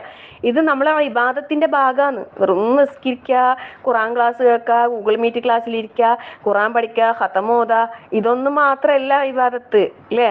ഇതിൻ്റെ എല്ലാം അപ്പുറത്ത് പ്രതിഫലം കിട്ടുന്ന കാര്യമാണ് ഈ പറയുന്ന കാര്യങ്ങൾ. അത് നമ്മൾ ഭർത്താവ് ഇപ്പം ചെറിയ പ്രായത്തിൽ കല്യാണം കഴിഞ്ഞ പാടുള്ള കുട്ടികളുണ്ടാവും ഇപ്പോൾ കേൾക്കുന്നവരിലുണ്ടെങ്കിൽ അവർ ശ്രദ്ധിക്കേണ്ട കുറേ കാര്യങ്ങളുണ്ട്. അല്ല തുടക്കം നമ്മൾ വല്ലാതെ അടുത്തറിഞ്ഞിട്ടുണ്ടാവില്ല. നമുക്ക് പരസ്പരം അടുത്തറിയാനുള്ള അവസരം കിട്ടുന്നതിന് മുമ്പേ വിദേശത്തേക്കൊക്കെ പറഞ്ഞവരായിരിക്കും. അപ്പം അങ്ങനെയുള്ളവർക്ക് നമ്മളെ അവസ്ഥ അവർക്ക് അറിയില്ല, അവരുടെ അവസ്ഥ നമുക്കും അറിയില്ല. അപ്പം കുറേ അഡ്ജസ്റ്റ്മെന്റ് ചെയ്യാനുണ്ടാവും. നമ്മൾ പെട്ടെന്ന് ചെറിയ ചെറിയ നിസ്സാര കാര്യങ്ങൾക്കൊന്നും പിണങ്ങി മാറി നിൽക്കുക അങ്ങനത്തെ ഒരു അവസ്ഥ ഒന്നും ഉണ്ടാകാതെ നമ്മൾ വളരെ വളരെ വളരെ അഡ്ജസ്റ്റ് ചെയ്ത് കെയർ ചെയ്ത് നമ്മൾ എത്രത്തോളം പെർഫെക്റ്റ് ആകാൻ കഴിയും അത്രത്തോളം നമ്മൾ പെർഫെക്റ്റ് ആകാൻ വേണ്ടിയിട്ട് ശ്രമിക്കണം. ഇനി പ്രായം ചെന്ന ഭാര്യമാരുണ്ടെങ്കിൽ അവരോട് പറയാനുള്ളത്, കുറേ വയസ്സായില്ലേ എന്ന് വിചാരിച്ചിട്ട് നമ്മൾ അവരെ മാറ്റി നിർത്തരുതിട്ടാ. പ്രായം കൂടുമ്പോഴാണ് അവർക്ക് സ്നേഹവും പരിചരണയും ലാളനയും ഒക്കെ കൂടുതൽ ആവശ്യം ഉണ്ടാകുക. പ്രത്യേകിച്ച് പുരുഷന്മാർ അവരില്ലേ ചെറിയ കുട്ടികളെ അവസ്ഥയിലേക്ക് പോകും. ഇപ്പം പ്രായമാകുമ്പോൾ പിന്നെ കുട്ടികളെ അവർ ഇതിലേക്ക് പോകുന്നു പറയുന്നില്ലേ. അപ്പം നമ്മളില്ലേ സ്ത്രീകളും ഇപ്പം പുരുഷന്മാരും സ്ത്രീകളും തമ്മിൽ നല്ല ഡിസ്റ്റൻസ് ഉണ്ടാവും. ചിലപ്പം ഏജിന്റെ ഇതിലെല്ലാം മുമ്പൊക്കെ അങ്ങനെയാണല്ലോ കല്യാണം. ഇപ്പോഴത്തെ കുട്ടികളൊക്കെ ഡയറക്റ്റ് ചെറിയ ഡിസ്റ്റൻസ്. എന്നാലും ഞാൻ പറയാം, പിന്നെ നമ്മളിൽ നിന്ന് അവരാഗ്രഹിക്കുന്ന ആ ഒരു പരിഗണന, സ്നേഹം, നല്ല സ്നേഹത്തോടുള്ള നല്ല വാക്കുകൾ, ഒരു തലോടൽ അല്ലേ, മടിയിൽ തലവെച്ച് കിടത്തിയിട്ട് തലയിലിങ്ങനെ വിരലുകൾക്കിടയിലൂടെ ഇങ്ങനെ ഒരു എല്ലാം കൊടുത്ത് അതെല്ലാം ആഗ്രഹിക്കുന്നുണ്ടാവും. എത്ര പ്രായമായാലും ഭർത്താക്കന്മാർ ജീവിച്ചിരിക്കുന്ന പ്രായമുള്ളവർ ഇവിടെ ഉണ്ടെങ്കിൽ നിങ്ങൾ കുറേ കുട്ടികളെ പിന്നെ ഉപ്പാപ്പായി വേറെ വേറെ കിടക്കുന്ന ആൾക്കാരുണ്ട്. അങ്ങനെയൊന്നും പറ്റൂല. ഒന്നിച്ച് തന്നെ മരിക്കുന്നവരെ നമ്മൾ ഒന്നിച്ച് കിടക്കുക അല്ലെ. അവരെ സ്നേഹത്തോടൊരു തലോടൽ, ഒരു ചുംബനം, ഇതിനൊന്നും നമ്മളൊരു കുറവ് വരുത്തരുത്. കുറേ മക്കളെല്ലായി വയസ്സായി ഇപ്പം നിങ്ങൾക്കെല്ലാം കൊഞ്ചാൻ കണ്ടിന് അങ്ങനൊന്നും വിചാരിക്കാൻ പാടില്ല. അവരെപ്പോഴും അതൊക്കെ ആഗ്രഹിക്കുന്നുണ്ടാവും. നമ്മളെ കടമകൾ പെട്ടതാ ഇതൊക്കെ, നമ്മളെ ബാധ്യതകളിൽ പെട്ടതാ ഇതൊക്കെ. അപ്പം നമ്മളത് നിർവഹിക്കുക. നല്ല ദമ്പതികളായിട്ട് മരിക്കാൻ കഴിഞ്ഞാലല്ലേ നമ്മളെ സ്വർഗത്തിലല്ലേ അല്ലേ, സ്വർഗത്തിന്റെ ഒരു സ്വർഗം കിട്ടുന്ന ഒരു കാര്യമല്ലേ. നമ്മൾ അതിലെന്താക്കണ്ട, ഒരു വീഴ്ച ഒരു കുറവും വരുത്തരുത്. നല്ല വാക്കുകൾ എപ്പോഴും പരസ്പരം നല്ല വാക്കുകൾ പറയാൻ എപ്പോഴും ശ്രദ്ധിക്കണേ. നല്ല സ്നേഹത്തോടെയുള്ള ഇടപെടലുകൾ. ചിലപ്പോൾ അവരുടെ ഭാഗത്തുനിന്ന് കടുത്ത ചിലപ്പോൾ വാക്കുകൾ വന്നേക്കാം. അന്നേരം നമ്മൾ ഭയങ്കര സ്ട്രോങ് ആയിട്ട് തിരിച്ചു അങ്ങോട്ടേക്ക് പറയാണ്ട് നമ്മൾ കുറച്ചൊന്ന് ക്ഷമ പാലിച്ചാൽ അല്ലെ, കുറച്ചൊരു സംയമനം പാലിച്ചാൽ, കുറച്ചൊരു വിട്ടുവീഴ്ച കാണിച്ചാൽ, ആ സമയത്ത് നമ്മളൊന്നും മിണ്ടാതിരുന്നാൽ പിന്നീട് ഒരു സമയത്ത് നമുക്ക് സ്നേഹത്തോടെ അവരോട് പറയാം, നിങ്ങളില്ലേ ഇങ്ങനെ ദേഷ്യം പിടിക്കുമ്പോൾ ഇങ്ങനെയെല്ലാം പറയുമ്പോൾ നമുക്ക് ഭയങ്കര വിഷമാകുന്നുണ്ട്, പറയല്ലപ്പ, നമുക്ക് നല്ല ഭാര്യ ആയിക്കൂടെ, നല്ല നല്ല ഇണകളായിക്കൂടെ അല്ലെ, നല്ല ഭാര്യ ഭർത്താക്കന്മാരായിക്കൂടെ, നമുക്ക് നാളെ സ്വർഗത്തിലും അല്ലെ ഇതുപോലെ. അപ്പം പറയാ ഇനി സ്വർഗത്തിൽ വന്നിട്ട് ഞാൻ ഇടങ്ങാറാക്കണ്ട, പോയാട്ടെ. ഒരു ഷെയ്ഖിന്റെ അടുത്ത് ഒരു സ്ത്രീ ചോദിക്കുന്നു, ഇങ്ങനെ ഫത്വയിൽ ചോദിക്കുമ്പോ ഒരു സ്ത്രീ ചോദിക്കുന്നു, പിന്നെ എനിക്കിങ്ങനെ ദുആ ചെയ്യാൻ പറ്റുമോ, പിന്നെ ഭർത്താവിന് സ്വർഗത്തിൽ ഹൂർലിങ്ങൾ കിട്ടാണ്ടിരിക്കാൻ വേണ്ടിട്ട് ദുആ ചെയ്യാൻ പറ്റുമോന്ന്. അതായത് ഞാൻ മാത്രം മതി, വേറെ ഹൂർലിങ്ങളൊന്നും സ്വർഗത്തിൽ വേണ്ടാന്ന് പ്രാർത്ഥിക്കാൻ പറ്റുമോ. അയാൾ ചിരിക്കുന്നുണ്ട് ഷെയ്ഖ് ഈ പെണ്ണ് ചോദിക്കുന്ന ചോദ്യം കേട്ടിട്ട്. എന്ന് പറഞ്ഞാൽ സ്വാർത്ഥത അല്ലേ. പിന്നെ ഉസ്താദാണെങ്കിലോ, പിന്നെ എൻ്റെ മാപ്പിള വന്നിട്ട് അറിയാം, കുറേ ദിവസം ഉസ്താദ് കണ്ടിന്യൂസ് ഒരു ഹദീസ് തന്നെ കൂടുതൽ ഫോക്കസ് ചെയ്ത് പറയുന്ന ഹൂർലിങ്ങൾ തന്നെ. അതായത് ഇവിടുന്ന് ഭർത്താക്കന്മാരെ ഉപദ്രവിക്കുന്ന, പിന്നെ ഭർത്താക്കന്മാരോട് ദേഷ്യം പിടിക്കുന്ന ഭർത്താക്കന്മാരോട് ഹൂർലിങ്ങൾ ഇങ്ങനെ സ്വർഗത്തുനിന്ന് പറയുന്നുണ്ടാവും പോലും, വിഷമിക്കണ്ട, നിങ്ങൾ ഇങ്ങോട്ട് വാ, ഞാനിതാ ഇവിടെ കാത്തിരിക്കുന്നുണ്ട്. ആ ഹദീസ് ഇടക്കിടക്ക് ഉസ്താദ് വായിക്കുന്നുണ്ട് പോലും. ഞാൻ പറഞ്ഞ ഉസ്താദ് എന്താ ഇങ്ങനെ വായിക്കുന്നു. അല്ലാഹു അക്ബർ. ഉസ്താദിന്റെ ഭാര്യ ചിലപ്പോ ദേഷ്യം പിടിക്കുന്നുണ്ടാവായിരിക്കും. പിന്നെ അപ്പൊ എന്നോട് അറിയൂ, ആ ഹൂർലിങ്ങൾ അവിടെ കാത്തിക്കുന്നുണ്ട്. പിന്നെ അപ്പൊ ഞാൻ പറയും നിങ്ങൾക്ക് ഞാൻ പോരെ ഊറിയായിട്ട്. അല്ല എന്നാലും പുരുഷന്മാരല്ല ആ ഊർലിങ്ങൾ അത് എന്താന്ന് അറിയണ്ടല്ലേ. ഞാനും പിന്നെ അങ്ങനൊന്നും ആഗ്രഹിക്കുന്നൊന്നുമില്ല. അതായത് ഊർലിങ്ങൾ കിട്ടാൻ ടൈപ്പോട്ടെന്നൊന്നും വിചാരിക്കുന്നൊന്നുമില്ല. ആ സ്വർഗത്തിലെത്തിയ വേറെ തന്നെ അവസ്ഥയായിരിക്കും എന്നല്ലേ പറയുന്നല്ലേ. ഇവിടുത്തെ ചിന്തയും ഇവിടുത്തെ ഇതൊന്നും ആയിരിക്കൂലല്ലോ. നമ്മളവിടെ എത്തിക്കട്ടെ, എന്നിട്ട് നമുക്ക് ഇതെല്ലാം കണ്ടറിയണ്ടേ അല്ലേ. ആസ്വദിക്കാനും കാണാനും ഊർലിങ്ങളെ രാജ്ഞിയാകാനും എല്ലാം അള്ളാഹു തൗഫീഖ് നൽകട്ടെ. ആമീൻ. നല്ല നല്ല ഇണയായിട്ട്, നല്ലൊരു പിന്നെ ഭാര്യയായിട്ട്, നല്ലൊരു മകളായിട്ട്, നമ്മളെ ചുറ്റിലുമുള്ള ആൾക്കാരോട് ഉള്ള കടമകളെ കൃത്യതയോടെ നിർവഹിക്കുന്ന നല്ലൊരു സ്വാലിഹത്തായ ഒരു പെണ്ണായിട്ടുള്ള. അപ്പോൾ പിന്നെ 2 കടമകളെ പറഞ്ഞിട്ടുള്ളൂ. പിന്നെ ഇനി അടുത്തത് എന്താ? ഇപ്പൊ മാതാപിതാക്കള് കഴിഞ്ഞാൽ ഞാൻ പറയാം, ഒരു പെണ്ണിനെ സംബന്ധിച്ചിടത്തോളം ഭർത്താവിന്റെ വിഷയത്തിൽ നമ്മൾ വീഴ്ച വരുത്തരുത്. പിന്നെ അതുപോലെ ഈ പറഞ്ഞ പ്രവാസ ലോകത്ത് തനിച്ച് കഴിയുന്ന ഭർത്താക്കന്മാരെ വല്ലാതെ നിങ്ങൾ പരിഗണിക്കണം, ഒരുപാട് സ്നേഹിക്കണം, അവർക്ക് നല്ല ആശ്വാസ വാക്കുകൾ കൊടുക്കണം.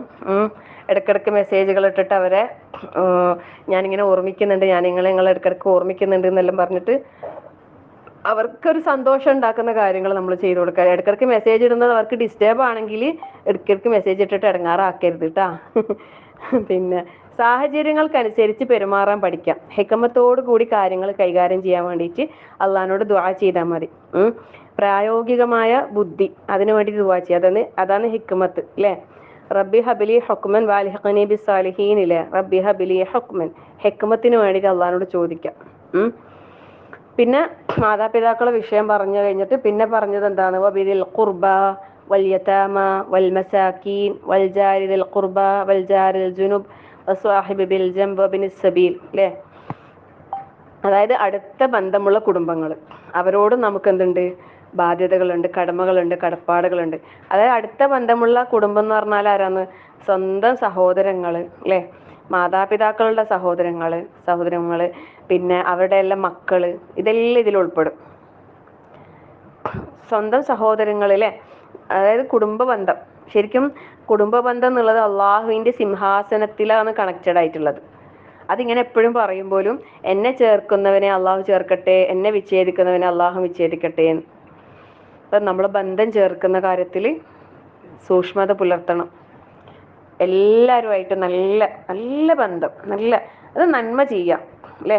കുടുംബങ്ങൾക്ക് വേണ്ടിയിട്ട് നന്മ ചെയ്യാന്നുള്ളത് ശരിക്കും അതിന് പറയുന്ന പ്രതിഫലം ഒരു സദക്ക ചെയ്ത 2 സദക്ക ചെയ്ത പ്രതിഫലമാണെന്ന് പറയുന്നത്. അതായത് 2 നന്മ സദക്ക അല്ല, അടുത്ത ബന്ധുക്കളിൽ തന്നെ പ്രയാസപ്പെടുന്നവരുണ്ടെങ്കിൽ അവരെ സഹായിക്കുമ്പോൾ 1 സദക്ക ചെയ്ത പ്രതിഫലം, 2 ബന്ധം ചേർത്ത പ്രതിഫലം. സുബ്ഹാനല്ലാഹ്. അപ്പം കുടുംബ ബന്ധം എല്ലാ നിലക്കും നമ്മുടെ കടമകളെ നമ്മൾ നിർവഹിക്കുന്ന വിഷയത്തിൽ വീഴ്ച വരുത്തരുത്. സ്നേഹബന്ധം ഊട്ടിയുറപ്പിക്കാൻ അല്ലാഹു തആല നമ്മളോട് പറഞ്ഞ കാര്യങ്ങളാണ്. അപ്പം അത് മെസ്സേജുകളിലൂടെ, ഫോൺ കോളിലൂടെ, പോയി അല്ലെ, കുടുംബ വീടുകൾ സന്ദർശിക്കുന്നതിലൂടെ ഒക്കെ നമുക്കതിനെ പിന്നെ കൂടുതൽ സ്ട്രോങ് ആക്കി കൊണ്ടുവരാൻ അല്ലാഹു തആല ഏറ്റവും നല്ല രീതിയിൽ കുടുംബങ്ങളെ ചേർത്ത് കൊണ്ടുപോകാൻ അല്ലാഹു തൗഫീഖ് നൽകട്ടെ. നമ്മളോട് ഇങ്ങോട്ട് സ്നേഹത്തിലുള്ളവരോട് അങ്ങോട്ട് സ്നേഹം കാണിക്കാൻ എല്ലാവർക്കും കഴിയും. ഇങ്ങോട്ട് ബന്ധം മുറിക്കുന്ന ആളുകളോട് പോയി ചേർക്കാനാണ് ഏറ്റവും പ്രയാസം. അങ്ങനെയുള്ളതാണ് നമ്മൾ എന്താക്കേണ്ടത്? കൂട്ടിച്ചേർക്കാൻ ശ്രമിക്കേണ്ടത് കേട്ടോ.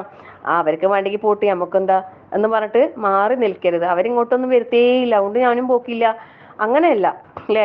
അവര് വിളിക്കലേ ഇല്ല, അതുകൊണ്ട് ഞാനും വിളിക്കലില്ല. ഇങ്ങനെ നമ്മളായാൽ പിന്നെ പിന്നെ ഈ പറഞ്ഞ ക്വാളിറ്റീസ് നമുക്കില്ല. നമ്മളോട് നല്ലുള്ളവരോടെല്ലാം നമ്മൾ നല്ലത്, അങ്ങനെയല്ല അല്ലേ. നമ്മളെ വിളിക്കാത്തവരെ അങ്ങോട്ട് വിളിച്ചിട്ട് എന്തൊക്കെയാന്ന്, സുഖല്ലേ എന്ന് അന്വേഷിക്കുക അല്ലെ. ഇങ്ങോട്ട് വരാത്തവരടുത്ത് അങ്ങോട്ട് പോയിട്ട് അങ്ങനെ നമുക്ക് ബന്ധങ്ങളെ കൂട്ടി ചേർത്ത് കൊണ്ടുപോകാൻ അല്ലാഹു തൗഫീഖ് നൽകട്ടെ. ആമീൻ. നാളെ സിറാത്തിലും അല്ലെ നമ്മളെ സഹായിക്കാനുണ്ടാവും എന്ന് പറയുന്നുണ്ട് ഈ കുടുംബ ബന്ധം ചേർത്ത ആളുകൾക്ക് അവിടെ രക്ഷ ഉണ്ടാവും. പിന്നെ 4ാമത്തെ കടമ പറഞ്ഞത് ഏതാ വിഷയം? അനാഥകളോടാണ്. അനാഥകളോട് നമുക്കുള്ള കടമയാണ്. നമ്മളെ മേൽ ഉത്തരവാദിത്തമുള്ള കാര്യങ്ങൾ എന്തല്ലോ. നമ്മൾ വിചാരിക്കേണ്ട ഏതെങ്കിലും അനാഥ മക്കളെ വിഷയത്തിൽ നമ്മളോട് ചോദ്യം വരൂല എന്നൊന്നും ആരും വിചാരിച്ചനങ്ങാതിരിക്കണ്ട. അനാഥ മക്കളെ വിഷയത്തിൽ നമ്മൾ പ്രോത്സാഹനം കാണിക്കണം അല്ലേ. വയസ്അലൂനക അനിൽ യതാമ ഖുൽ ഇസ്ലാഹു ലഹും ഖൈർ. 20-ലധികം സ്ഥലത്താണ് പരിശുദ്ധ ഖുർആനിൽ അനാഥകളോടുള്ള കടമകൾ അല്ലാഹു തആല പറഞ്ഞിട്ടുള്ളത്. 20-ലധികം. അപ്പം അത് കൂടാതെ ഒരുപാട് ഹദീസുകളിലും പിന്നെ അനാഥ സംരക്ഷണത്തിന്റെ വിഷയത്തിൽ നമുക്ക് റസൂൽ സല്ലല്ലാഹു അലൈഹി വസല്ലം അതിന്റെ പ്രാധാന്യം പഠിപ്പിച്ചു തരുന്നുണ്ട് അല്ലേ. അതായത് അനാഥ സംരക്ഷണവും ഞാനും സ്വർഗത്തിൽ ഇപ്രകാരം എന്നിട്ട് ചൂണ്ടുവിരലും നടുവിരലും ചേർത്ത് ഇങ്ങനെ റസൂൽ സല്ലല്ലാഹു അലൈഹി വസല്ലം ഇങ്ങനെ കാണിച്ചു കൊടുക്കുന്നുണ്ടായില്ലേ. അള്ളാഹിന്റെ റസൂൽ സല്ലല്ലാഹു അലൈഹി വസല്ലമയുടെ കൂടെ നമുക്ക് കഴിയാനുള്ള ഒരു ഓഫറും കൂടിയാണ് ഒരു അനാഥ സംരക്ഷണം. നമ്മൾ ഏറ്റെടുക്ക്. അങ്ങനെയുള്ള ഒരുപാട് കുട്ടികളുണ്ടല്ലോ, അവരവരെ വീടുകളിൽ തന്നെ നിർത്തിക്കൊണ്ട് തന്നെ അവർക്ക് വേണ്ട കാര്യങ്ങൾ ചെയ്തു കൊടുക്കാം. അൽഹംദുലില്ലാഹ് നമ്മളിപ്പോൾ നമ്മളെ ഗ്രൂപ്പിന്റെ കീഴിൽ ഒരുപാട് കുട്ടികളെ ഓരോരുത്തരെ ഇങ്ങനെ ഏൽപ്പിച്ചു കൊടുത്തിട്ടുണ്ട് കേട്ടോ. അങ്ങനെ ചിലരൊക്കെ അങ്ങനെ ഏറ്റെടുത്തിട്ട് കൃത്യമായിട്ട് അവർ മാസം അൽഹംദുലില്ലാഹ് അങ്ങനെ പൈസ അയച്ചു കൊടുക്കുന്നുണ്ട്. അല്ലാത്തവരെ നമ്മളെ ഏൽപ്പിച്ചിട്ട് നമ്മൾ കൊടുക്കുന്നതും ഉണ്ട്. ഡയറക്റ്റ് അയച്ചു കൊടുക്കുന്നവരുണ്ട്. മാഷാ അല്ലാഹ്. എന്തായാലും എല്ലാ നിലക്കും അൽഹംദുലില്ലാഹ് ആ വിഷയത്തിൽ നമ്മളെ അറിവിൽ ഒരു യതീം എത്തിപ്പെട്ടാൽ നമ്മൾ അവരെ ഒരിക്കലും നമ്മൾ ലിസ്റ്റിൽ നിന്ന് ഒഴിവാക്കാറില്ല. നമ്മളത് ഏറ്റെടുക്കാറുണ്ട് അൽഹംദുലില്ലാഹ്. ഇതുവരെ ആ ഒരു വിഷയത്തിൽ അൽഹംദുലില്ലാഹ് ഭയങ്കര സന്തോഷമാണ്. ഞാൻ ഇങ്ങനെ ഗ്രൂപ്പിൽ പറയുമ്പോഴത്തേക്ക് ആരെങ്കിലുമൊക്കെ റെഡി ആയിട്ട് മുന്നോട്ട് വരും. അൽഹംദുലില്ലാഹ്, അല്ലാഹു ബർക്കത്ത് ചെയ്യട്ടെ. ആമീൻ. അതിൻ്റെ എല്ലാം പ്രതിഫലം അല്ലാഹു നമുക്ക് എല്ലാവർക്കും തന്നെ അനുഗ്രഹിക്കട്ടെ അല്ലേ. നാളെ അള്ളാഹുവിൻ്റെ റസൂൽ സല്ലല്ലാഹു അലൈഹി വസല്ലമയുടെ കൂടെ സ്വർഗ്ഗത്തിൽ കഴിയാൻ അല്ലാഹു നമുക്ക് എല്ലാവർക്കും തൗഫീഖ് പ്രദാനം ചെയ്യുമാറാകട്ടെ. ആമീൻ. അപ്പോൾ പിന്നെ അനാഥ മക്കളോടുള്ള പിന്നെ ബാധ്യത, പിന്നെ ഒരു ഹദീസിൽ പറയുന്ന ഒരാൾ തനിക്കുള്ള ഒരു യത്തീമിനെ, അതായത് അന്യനായ ഒരാളുടെ യത്തീമിനെ ആ യത്തീമിന് സ്വയം പര്യാപ്തത നൽകുന്നത് വരെ തന്നിലേക്ക് ചേർത്തി വളർത്തിയാൽ അയാൾക്ക് സ്വർഗം നിർബന്ധമായി. അതായത് ഒരു കാര്യപ്രാപ്തി എത്തുന്നത് വരെ. പെൺകുട്ടികളാണെങ്കിൽ ഒരു വിവാഹപ്രായം എത്തിക്കഴിഞ്ഞാൽ അവരെ വിവാഹം കഴിപ്പിച്ച് ഒരു ആളെ കൂടെ അയച്ചാൽ തീർന്ന്. ഇനി ഒരു ആൺകുട്ടിയാണെങ്കിൽ ആ കുട്ടീൻ്റെ വിദ്യാഭ്യാസവും പിന്നെ അവനക്കൊരു ജോലിയൊക്കെ തരപ്പെടുന്നത് വരെ ആ കുട്ടികളെ കാര്യം ഏറ്റെടുത്തതിനാൽ മതി. അപ്പോൾ അങ്ങനെയൊക്കെ അവസരങ്ങൾ ഉണ്ടാകുമ്പോൾ ഉപയോഗപ്പെടുത്താൻ ശ്രമിക്കുക ഇൻഷാ അല്ലാഹ്. പിന്നെ വരുന്നത് എന്താണ്? മിസ്കീനാണ്. 5ാമത്തെ കടമ എന്ന് പറയുന്നത് മിസ്കീൻ, അതായത് സാധുക്കൾ അല്ലേ. ശരിക്കും ഇവരെ കാര്യം പലപ്പോഴും നമ്മളെ ശ്രദ്ധയിൽ പെടാറില്ല. എന്തുകൊണ്ടാണെന്നറിയോ? ഇവരാരോടും ആരുടെ മുമ്പിലും ചോദിച്ച് കൈനീട്ടൂല. സ്വന്തം വിഷമങ്ങൾ ഉള്ളിൽ ഒതുക്കി ഉള്ളത് കൊണ്ട് കഷ്ടപ്പെട്ട് ജീവിക്കുന്ന ആൾക്കാരാണ് ഇവർ. അതായത് കുറച്ച് ജീവിത വരുമാനം ഉണ്ടാവും, അല്പവക ഉണ്ടാകും, പക്ഷെ അതുകൊണ്ട് തികയൂല. എന്നാൽ മറ്റുള്ളവരെ അറിയിക്കൂല. അതങ്ങനെ മാന്യത കാത്തു സൂക്ഷിച്ചുകൊണ്ട് ജീവിക്കുന്ന ആളുകൾ. അപ്പം പിന്നെ അങ്ങനെയുള്ളവരെ കണ്ടെത്തിയിട്ട് നമ്മൾ എന്താക്കണം? അങ്ങനെയുള്ളവരെ സഹായങ്ങൾ എത്തിച്ചു കൊടുക്കാൻ ശ്രമിക്കണം. ശരിക്കും അതും വലിയൊരു അൽഹംദുലില്ലാഹ് നമ്മളെ ഗ്രൂപ്പിലൂടെ നമുക്ക് അങ്ങനെയുള്ള ചിലരിലേക്ക് നമുക്ക് സഹായങ്ങൾ എത്തിച്ചു കൊടുക്കാൻ പറ്റുന്നുണ്ട്. അൽഹംദുലില്ലാഹ്. ഒരിക്കലും അവർ ചോദിക്കേ ചെയ്യൂല. മാഷാ അല്ലാഹ്. അതിൽ അല്ലാഹു അവർക്ക് ബർക്കത്ത് ചെയ്ത് കൊടുക്കട്ടെ. ആമീൻ. എന്നാൽ ഇങ്ങനെ ചോദിച്ചുകൊണ്ടിരിക്കുന്ന ആൾക്കാരെ സംബന്ധിച്ചിടത്തോളം അങ്ങനെയുള്ളവർക്ക് പല ഭാഗത്തുനിന്ന് സഹായങ്ങൾ കിട്ടിക്കൊണ്ടേയിരിക്കും അല്ലേ. പിന്നെ ശരിക്കും ഈ യാചന എന്നുള്ളതില്ലേ ഇസ്ലാം ഒരിക്കലും പ്രോത്സാഹിപ്പിക്കാത്ത കാര്യമാണ്. അപ്പം പിന്നെ ഇവിടെ മിസ്കീന്മാരുടെ വിഷയമാണ് പ്രത്യേകം എടുത്ത് പറഞ്ഞത്. അങ്ങനെയുള്ളവരുടെ കാര്യങ്ങളിൽ നമ്മൾ എന്താക്കുക? അവരോട് കടമകളുണ്ട്. അവരുടെ കാര്യങ്ങൾക്ക് വേണ്ടി പരിശ്രമിക്കുന്നവർക്ക് വലിയ പ്രതിഫലമുണ്ട്. റസൂൽ സല്ലല്ലാഹു അലൈഹി വസല്ലമ പറയുന്നു, പിന്നെ വിധവയുടെയും മിസ്കീന്മാരുടെയും ജീവിതം സുഖകരമാക്കാൻ വേണ്ടി പരിശ്രമിക്കുന്നവൻ അള്ളാഹുവിൻ്റെ മാർഗത്തിൽ യുദ്ധം ചെയ്യുന്ന യോദ്ധാവിന് തുല്യമാണ്. സുബ്ഹാനല്ലാഹ്. ഒന്ന് ആലോചിച്ച് നോക്കിയട്ടെ അല്ലേ. വിധവകളുടെ കാര്യത്തിലും മിസ്കീന്മാരുടെ കാര്യത്തിലും അവരുടെ ജീവിതം സുഖകരമാക്കാൻ വേണ്ടിയിട്ട് പരിശ്രമിക്കുന്നവൻ അള്ളാഹുവിൻ്റെ മാർഗത്തിൽ യുദ്ധം ചെയ്യുന്ന യോദ്ധാവിന് തുല്യമാണ്. അൽഹംദുലില്ലാഹ്. അള്ളാഹു സ്വീകരിക്കട്ടെ. ആമീൻ. ശരിക്കും നമ്മളെ ഗ്രൂപ്പിൽ നമ്മൾ ഏറ്റവും കൂടുതൽ സംരക്ഷിക്കുന്നത് വിധവകളെയാണ്. കൂടുതൽ വിധവകളെയാണ്. കാരണം അവർക്ക് അല്ലേ ആരോരും ഇല്ലാത്ത വിധവകൾ. അള്ളാഹു എല്ലാവരുടെയും പ്രയാസങ്ങൾ അള്ളാഹു നീക്കി കൊടുക്കട്ടെ. ആമീൻ. അള്ളാഹിൻ്റെ മാർഗത്തിൽ യുദ്ധം ചെയ്യുന്ന യോദ്ധാവിന് തുല്യാണെന്നാണ് പറയുന്നത്.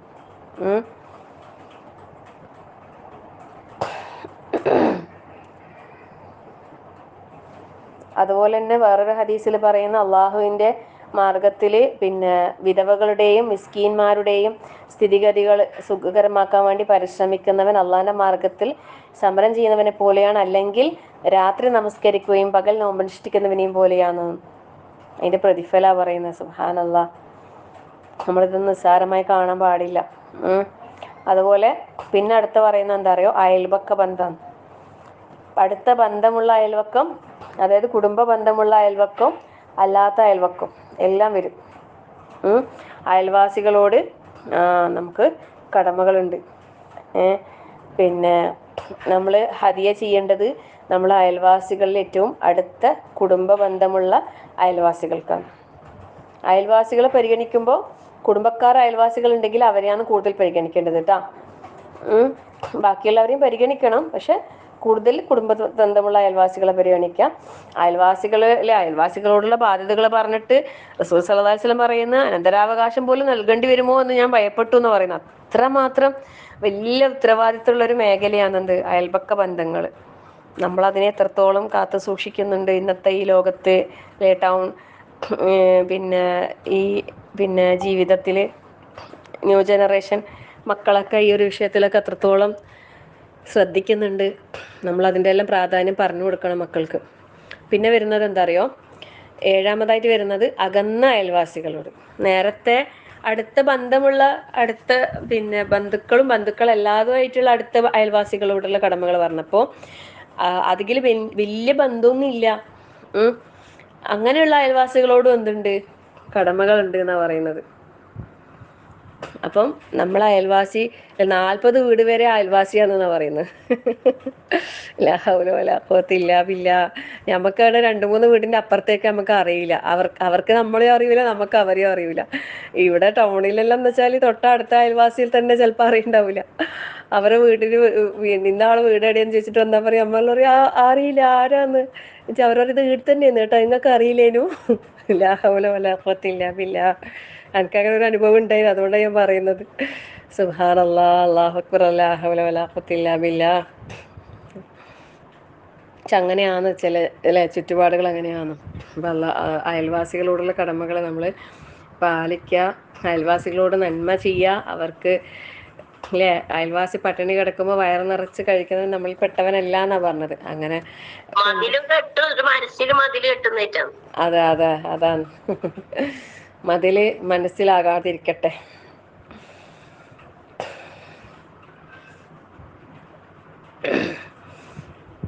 പിന്നെ വരുന്നത് സഹവാസി, സ്വാഹിബ് ബിൽ ജംബ്. അതായത് നമ്മളെ കൂടെ കഴിയുന്ന കൂട്ടുകാരൻ. എങ്ങനെയെല്ലാം യാത്രയിൽ, നമ്മൾ ജോലി സംബന്ധമായിട്ട്, അങ്ങനെ പല ഇതിലും ബന്ധപ്പെട്ടിട്ട് നമ്മൾ പരസ്പരം കൂടെ സഹവസിക്കുന്ന കൂട്ടുകാരുണ്ടാവുമല്ലോ, സ്നേഹിതന്മാർ. ഇതിൽ ഇത് ഉൾപ്പെടുന്ന പറയും. അതായത് നമ്മളെ കൂടെ സഹവസിക്കാൻ എന്തെങ്കിലും മേഖലയിൽ ഏതെങ്കിലും വിഷയത്തിൽ നമ്മളെ കൂടെ സഹവസിച്ച ആളുകളുണ്ടെങ്കിൽ അവരോട് നമുക്ക് എന്തുണ്ട്? കടമകളും കടപ്പാടുകളും ഉണ്ട്. അവരോട് നന്മ ചെയ്യുക, നല്ല നിലയിൽ പെരുമാറുക എന്നുള്ളത് നമ്മളെ മേലത് ബാധ്യതയാണ്. അപ്പം നമ്മുടെ സഹവാസത്തിൽ അവർ തൃപ്തരായിരിക്കണം അല്ലേ? നമ്മളിപ്പോൾ ഒരാളുടെ കൂടെ യാത്ര ചെയ്യുമ്പോൾ ആ കൂടെയുള്ള നമ്മളെ കൂടെ യാത്ര ചെയ്യുന്ന ആളുകളോട് നമുക്ക് എന്തുണ്ട്? നമ്മളെ ബാധ്യതകളുണ്ട്. അവരോട് നല്ല നിലയിൽ പെരുമാറുക, അവർക്ക് വേണ്ട ആവശ്യങ്ങൾ നിർത്തിച്ചു കൊടുക്കുക, അങ്ങനെയുള്ള നമുക്ക് എന്തെല്ലാം രീതിയിൽ സഹകരിക്കാൻ കഴിയുമോ ആ രീതിയിലൊക്കെ നമ്മൾ സഹകരിക്കുക. ഇനി തൊഴിൽ സംബന്ധമായ നമ്മളൊരു സ്ഥാപനത്തിൽ ജോലി ചെയ്യുന്നു, നമ്മളെ കൂടെ ജോലി ചെയ്യുന്ന ഇപ്പം ഒരു അധ്യാപികയാണെങ്കിൽ സഹ അധ്യാപകരുണ്ടാകും അല്ലേ? സ്റ്റാഫുകൾ ഉണ്ടാവില്ലേ കൂടെ കഴിയുന്ന, അങ്ങനെയുള്ളവരോട് നമ്മൾ നല്ല നിലയിൽ സഹകരിക്കണം. ഞാനായി എൻ്റെ പാടായി എന്ന് പറഞ്ഞിട്ട് നമ്മൾ പോകരുത്. നമ്മൾ കൂടെയുള്ളവരോട് നല്ല നിലയിൽ സഹവർത്തിത്വം നമ്മൾ ഉണ്ടാക്കിയെടുക്കാൻ വേണ്ടിയിട്ട് പരിശ്രമിക്കാം. പിന്നെ ലാസ്റ്റ് ഒമ്പതാമത്തെ പറയുന്നത് വഴിപോക്കനോടും ഉള്ള കടമയാണ്. അതായത് നാടുമായിട്ട് ബന്ധമില്ലാണ്ട് യാത്രക്കാരായിട്ട് ഇങ്ങനെ അതിഥികളായിട്ട് വരുന്ന ആൾക്കാരുണ്ടാവുമല്ലോ, അങ്ങനെയുള്ളവർ. അതായത് നല്ല ഉദ്ദേശത്തോടു കൂടി ദേശസഞ്ചാരം നടത്തുന്ന അങ്ങനെയുള്ള ആൾക്കാരാണ്, അവരെയാണ് ഈ വഴിപോക്കെന്ന് ഉദ്ദേശിക്കുന്നത്. അല്ലാതെ ഈ പിച്ചെടുത്ത് നടക്കുന്ന അല്ലെ അതൊരു തൊഴിലായിട്ട് നടക്കുന്ന ആൾക്കാരല്ല കാര്യമല്ല പറയുന്നത്. ഇപ്പം പെട്ടെന്ന് ഒരാൾ ഒരു ദൂരെ നാട്ടിൽ നിന്ന് ഒരു വേറൊരു സ്ഥലത്തേക്ക് എത്തിപ്പെട്ട് അയാൾക്ക് എന്തെങ്കിലും ഒരു ആവശ്യമാണ്, അയാൾക്ക് ചിലപ്പം പിന്നെ അയാളുടെ കാര്യങ്ങളൊക്കെ അയാൾ മറ്റു നാട്ടിലായിരിക്കും ഉണ്ടാവുക. ഇപ്പം ഇവിടെ വന്നിട്ട് അയാൾക്ക് എന്തെങ്കിലും സഹായങ്ങൾ വേണമെങ്കിൽ നമ്മൾ സഹായിക്കുക, അവരെ സഹകരിക്കുക, അവർക്ക് വേണ്ട സൗകര്യങ്ങൾ ചെയ്തു കൊടുക്കുക, അതാണ് പിന്നെ വബിന് സബീൽ എന്നുള്ള രീതിയിൽ പറഞ്ഞിട്ടുള്ളത്. പിന്നെ പറഞ്ഞത് 10ാമതായിട്ട് പറയുന്നത് വലങ്കൈകൾ ഉടമപ്പെടുത്തിയ പറഞ്ഞുള്ളതാണ്. അതായത് അടിമകളോടുള്ള കടമകളാണ് അവിടെ വരുന്നത്. പിന്നെ അത് പിന്നെ നമ്മൾ ഇന്നത്തെ കാലഘട്ടത്തിൽ അടിമകൾ എന്നുള്ള ആ ഒരു സമ്പ്രദായം ഇല്ലാത്തത് കൊണ്ട് തന്നെ പിന്നെ നമുക്ക് ആ ഒരു വിഷയത്തിൽ പിന്നെ ശ്രദ്ധിക്കാനുള്ളത് എന്താ വെച്ചാൽ നമ്മളെ കൂടെ ഉള്ള ഇപ്പം നേരത്തെ പറഞ്ഞ സഹവാസികളുടെ വിഷയത്തിൽ തന്നെ വരുമ്പോൾ നമ്മളെ കൂടെ നമുക്ക് ഹെൽപ്പിനൊക്കെ നമ്മൾ ആരെങ്കിലും വിളിച്ച് നമ്മളെ വീട്ടിൽ നമുക്ക് ഹെൽപ്പിനൊക്കെ ആരെങ്കിലും വന്നിട്ട് സഹായിക്കുമ്പോൾ അവരെ പൂർണ്ണമായും ഒരു അവരെ എല്ലാ നിലക്കും അവർക്കെല്ലാം പിന്നെ ഏൽപ്പിച്ചിട്ട് നമ്മളൊരു മാറി നിൽക്കുന്ന ഒരവസ്ഥ ഉണ്ടാകാൻ പാടില്ല. നമ്മൾ അവരെ കൂടെ നിന്നിട്ട് അവരെ സഹകരിച്ച് നമ്മളും കൂടി ജോലി ചെയ്തിട്ട് അങ്ങനെ ഉള്ള ഒരു സഹകരണം നമ്മളിൽ നിന്ന് ഉണ്ടാകണം. പൂർണ്ണമായും ഭാരം അവർക്ക് വർദ്ധിപ്പിക്കാൻ പാടില്ല. നല്ല നിലയിൽ എല്ലാവരോടും പിന്നെ പറയുന്ന ഒരു ഹദീസിൽ പറയുന്ന റസൂൽ സല്ലല്ലാഹു അലൈഹി വസല്ലം നിങ്ങളിൽ ഒരാളുടെ അടുക്കൽ അവൻ്റെ വേലക്കാരൻ ഭക്ഷണവും കൊണ്ട് വന്നാൽ അവനെ തൻ്റെ ഒന്നിച്ചിരുത്തുന്നില്ലെങ്കിൽ അവൻ അതിൽ നിന്ന് ഒരു പിടിയോ 2 പിടിയോ അവന് നൽകണം. അവനാണല്ലോ അതിൻ്റെ ചൂടും അധ്വാനം അതിനനുഭവിച്ചത്. അതായത് കൂടെ നമ്മൾ ഇരുത്തി ഭക്ഷണം കഴിപ്പിക്കുക എന്നുള്ളത് ഏറ്റവും നല്ലത്. ഇനി അങ്ങനെ അല്ലെങ്കിൽ നമ്മൾ അവർക്ക് ആദ്യം കൊടുക്കണം, അവർക്ക് അതിൽ നിന്ന് ഭക്ഷണം നൽകുക എന്നുള്ളതെങ്കിലും നമ്മൾ ശ്രദ്ധിക്കണം എന്നുള്ളതാണ് പറയുന്നത്. പിന്നെ അപ്പം ഈ പറഞ്ഞ എല്ലാ ആൾക്കാരുമായിട്ടും നല്ല നിലയിൽ സഹവർത്തിക്കുക, നന്മ ചെയ്യുക എന്നുള്ളതാണ് ഈ പറഞ്ഞ എല്ലാത്തിലുള്ള കൺക്ലൂഷൻ എന്ന് പറയുന്നത്. നമ്മളുടെ റബ്ബിനോടും നമ്മളുടെ ചുറ്റിലുമുള്ളവരോടും നമ്മൾ ഏറ്റവും നല്ല രീതിയിൽ പെരുമാറുക.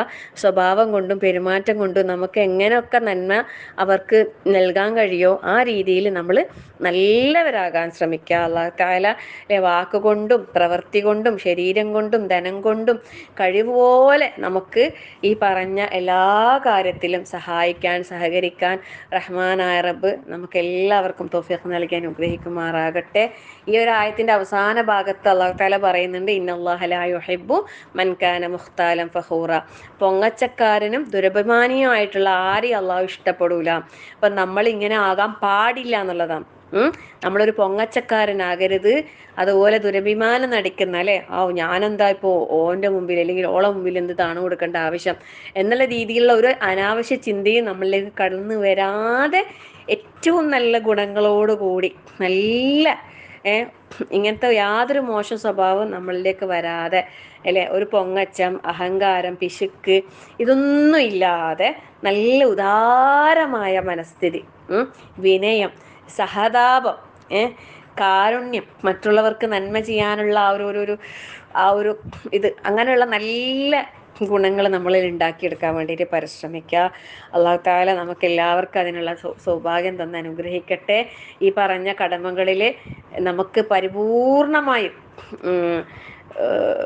പാലിക്കാൻ അല്ലാഹു തൗഫീഖ് നൽകട്ടെ. ഒരു വീഴ്ചയും വരാത്ത രീതിയിൽ മാതാപിതാക്കളോടാകട്ടെ, ഭർത്താവിനോടാകട്ടെ, പിന്നെ മക്കളോടാകട്ടെ, അയൽവാസികളോടാകട്ടെ, കുടുംബ ബന്ധമുള്ളവരോടാകട്ടെ, സഹോദരങ്ങളോടാകട്ടെ, ആരോടും തന്നെ നമ്മളെ സ്വഭാവത്തിലോ പെരുമാറ്റത്തിലോ ഒരു വീഴ്ച വരുത്താതെ നല്ല സ്വഭാവത്തിൻ്റെ ഉടമകളായിട്ട് അല്ലാഹു തആല നമുക്ക് ഈ ദുനിയാവിൽ കഴിച്ചു കൂട്ടാൻ അല്ലാഹു തൗഫീഖ് നൽകട്ടെ. അങ്ങനെ ആകുമ്പോൾ തീർച്ചയായും നാളെ അല്ലാഹു സുബ്ഹാനഹു വ തആല വാഗ്ദാനം ചെയ്ത ആ ഉന്നതമായ ജന്നാത്തുൽ ഫിർദൗസിൽ അല്ലാഹു തആല നമ്മളെല്ലാവരെയും എത്തിക്കും തീർച്ച. അള്ളാഹു നമുക്ക് എല്ലാവർക്കും അതിനുള്ള സൗഭാഗ്യം തന്ന് അനുഗ്രഹിക്കട്ടെ. ആമീൻ. റഹ്മാനായ അള്ളാഹുവേ, കാരുണ്യവാനായ അള്ളാഹുവേ, ഞങ്ങളിൽ എന്തെങ്കിലും വീഴ്ചകളോ പോരായ്മകളോ ഉണ്ടെങ്കിൽ അള്ളാഹുവേ അതൊക്കെ നീ ഞങ്ങൾക്ക് പുറത്ത് മാപ്പാക്കി തരണേ അള്ളാഹ്. അതൊക്കെ പരിഹരിക്കാൻ ഞങ്ങൾക്ക് നീ തൗഫീഖ് നൽകി അനുഗ്രഹിക്കണേ അള്ളാഹുവേ. നിന്നോടും നമ്മുടെ ചുറ്റിലുമുള്ളവരോടും അള്ളാഹുവേ ബാധ്യതകളെ കൃത്യമായി നിർവഹിക്കുവാൻ കഴിയുന്ന നല്ല അടിമകളായി ഈ ദുനിയാവിൽ ജീവിച്ച് മരിക്കാൻ ഞങ്ങൾക്ക് എല്ലാവർക്കും നീ തൗഫീഖ് പ്രദാനം ചെയ്യണേ റഹ്മാനെ. നല്ല മുഅ്മിനായി മുത്തഖിയായി ഈ ദുനിയാവിൽ ജീവിച്ച് ലാ ഇലാഹ ഇല്ലല്ലാഹ് എന്ന കലിമ ചൊല്ലി മരിക്കുവാനുള്ള സൗഭാഗ്യം ഞങ്ങൾക്ക് എല്ലാവർക്കും നൽകി അനുഗ്രഹിക്കണേ റഹ്മാനെ. ഞങ്ങളുടെ വീഴ്ചകളെ പരിഹരിച്ചു കൊണ്ട് ഞങ്ങളിൽ വന്നുപോയ കുറവുകൾക്ക് പകരമായി ഒരുപാട് നന്മകൾ ചെയ്ത് ജീവിക്കാൻ അല്ലാഹുവേ ഞങ്ങൾക്ക് നീ തൗഫീഖ് നൽകി അനുഗ്രഹിക്കണേ റഹ്മാനെ. നീ ഇഷ്ടപ്പെടുന്ന, നീ തൃപ്തിപ്പെടുന്ന നല്ല അടിമകളെ കൂട്ടത്തിൽ അല്ലാഹുവേ ഞങ്ങളെല്ലാവരും നീ ഉൾപ്പെടുത്തി അനുഗ്രഹിക്കണേ റഹ്മാനെ. ജീവിതത്തിൻ്റെ എല്ലാ മേഖലകളിലും തഖ്വ കാത്തു സൂക്ഷിച്ചുകൊണ്ട് ജീവിക്കുവാൻ ഞങ്ങളെ നീ സഹായിക്കണേ റഹ്മാനെ. ഞങ്ങളിലുള്ള എല്ലാവർക്കും അല്ലാഹുവേ നിന്നെ ദിക്ർ ചെയ്യാൻ, നിനക്ക് ശുക്ർ ചെയ്യാൻ, നിനക്ക് ഇബാദത്തുകൾ ചെയ്യാൻ അല്ലാഹുവേ ഞങ്ങളെ നീ സഹായിക്കണേ അല്ലാഹുവേ. നിന്റെ കാരുണ്യവും നിന്റെ ഔദാര്യവും ഞങ്ങൾക്ക് എപ്പോഴും ചൊരിഞ്ഞനുഗ്രഹിക്കണേ റഹ്മാനെ. നിന്റെ മലായിക്കത്തുകളുടെ സാന്നിധ്യം ഞങ്ങളുടെ വീടുകളിൽ എപ്പോഴും നിലനിർത്തി തരണേ റഹ്മാനെ. റമളാനിൽ ഞങ്ങൾ നേടിയ ആ ഈമാൻ, ആ ഒരു ചൈതന്യം അല്ലാഹുവേ ഞങ്ങൾക്ക് എപ്പോഴും നീ നിലനിർത്തി തരണേ അല്ലാഹുവേ. മരണം വരെ ഞങ്ങൾക്ക് നിന്റെ ഹിദായത്തോടു കൂടി ജീവിക്കാൻ ഞങ്ങൾക്ക് നീ തൗഫീഖ് പ്രദാനം ചെയ്യണേ റഹ്മാനെ. ഞങ്ങളുടെ കൂടെയുള്ളവരോടുള്ള കടപ്പാടുകളും കടമകളും നല്ല രീതിയിൽ നിർവഹിക്കുന്ന നല്ലൊരു അടിമയായി അല്ലാഹുവേ ഞങ്ങളെ നീ രേഖപ്പെടുത്തണേ അല്ലാഹ്. ഞങ്ങളിൽ നിന്ന് രോഗികളായി പ്രയാസപ്പെടുന്നവർക്ക് രോഗശമനം, ശിഫയും ആശ്വാസവും നൽകി അനുഗ്രഹിക്കണേ റഹ്മാനെ. ഞങ്ങളുടെ കൂട്ടത്തിൽ നിന്നും മരണപ്പെട്ടു പോയവർക്ക് നാഥാ നീ മഗ്ഫിറത്തും റഹ്മത്തും നൽകി അനുഗ്രഹിക്കണേ റഹ്മാനെ. നീ നൽകിയതിൽ തൃപ്തിപ്പെട്ടുകൊണ്ട് ജീവിക്കുവാനുള്ള നല്ല വിശാലമായ മനസ്സിൻ്റെ ഉടമകളായി തീരാൻ ഞങ്ങളെ നീ സഹായിക്കണേ അല്ലാഹ്. ഇസ്ലാമിനും മുസ്ലിങ്ങൾക്കും നീ വിജയവും ഇസ്സത്തും സമാധാനവും പ്രദാനം ചെയ്യണേ റഹ്മാനെ. റബ്ബനാ ഹബ്ലനാ മിൻ അസ്വാജിനാ വദുർരിയ്യാതിനാ ഖുറത അഅ്യുനിൻ വജഅൽനാ ലിൽമുത്തഖീന ഇമാമാ. റബ്ബനാ ലാ തുസിഗ് ഖുലൂബനാ ബഅദ ഇദ് ഹദൈതനാ വഹബ് ലനാ മിൻ ലദുൻക റഹ്മ ഇന്നക അൻതൽ വഹാബ്. اللهم اغفر للمؤمنين والمؤمنات والمسلمين والمسلمات والأحياء منكم والأموات إنك مجيب دعوات يا قاضي الحاجات. اللهم أجرنا من النار، اللهم أجرنا من النار، اللهم أجرنا من النار وادخلنا الجنة يا رب العالمين. ربنا آتنا في الدنيا حسنة وفي الآخرة حسنة وقنا عذاب النار. توفنا مسلمين والحقنا بالصالحين. ربنا تقبل منا إنك أنت السميع العليم وتب علينا إنك أنت التواب الرحيم. آمين آمين آمين آمين برحمتك يا أرحم الراحمين. وصلى الله على محمد والحمد لله رب العالمين. السلام عليكم ورحمة الله وبركاته. سبحانك اللهم وبحمدك أشهد أن لا إله إلا أنت أستغفرك وأتوب إليك.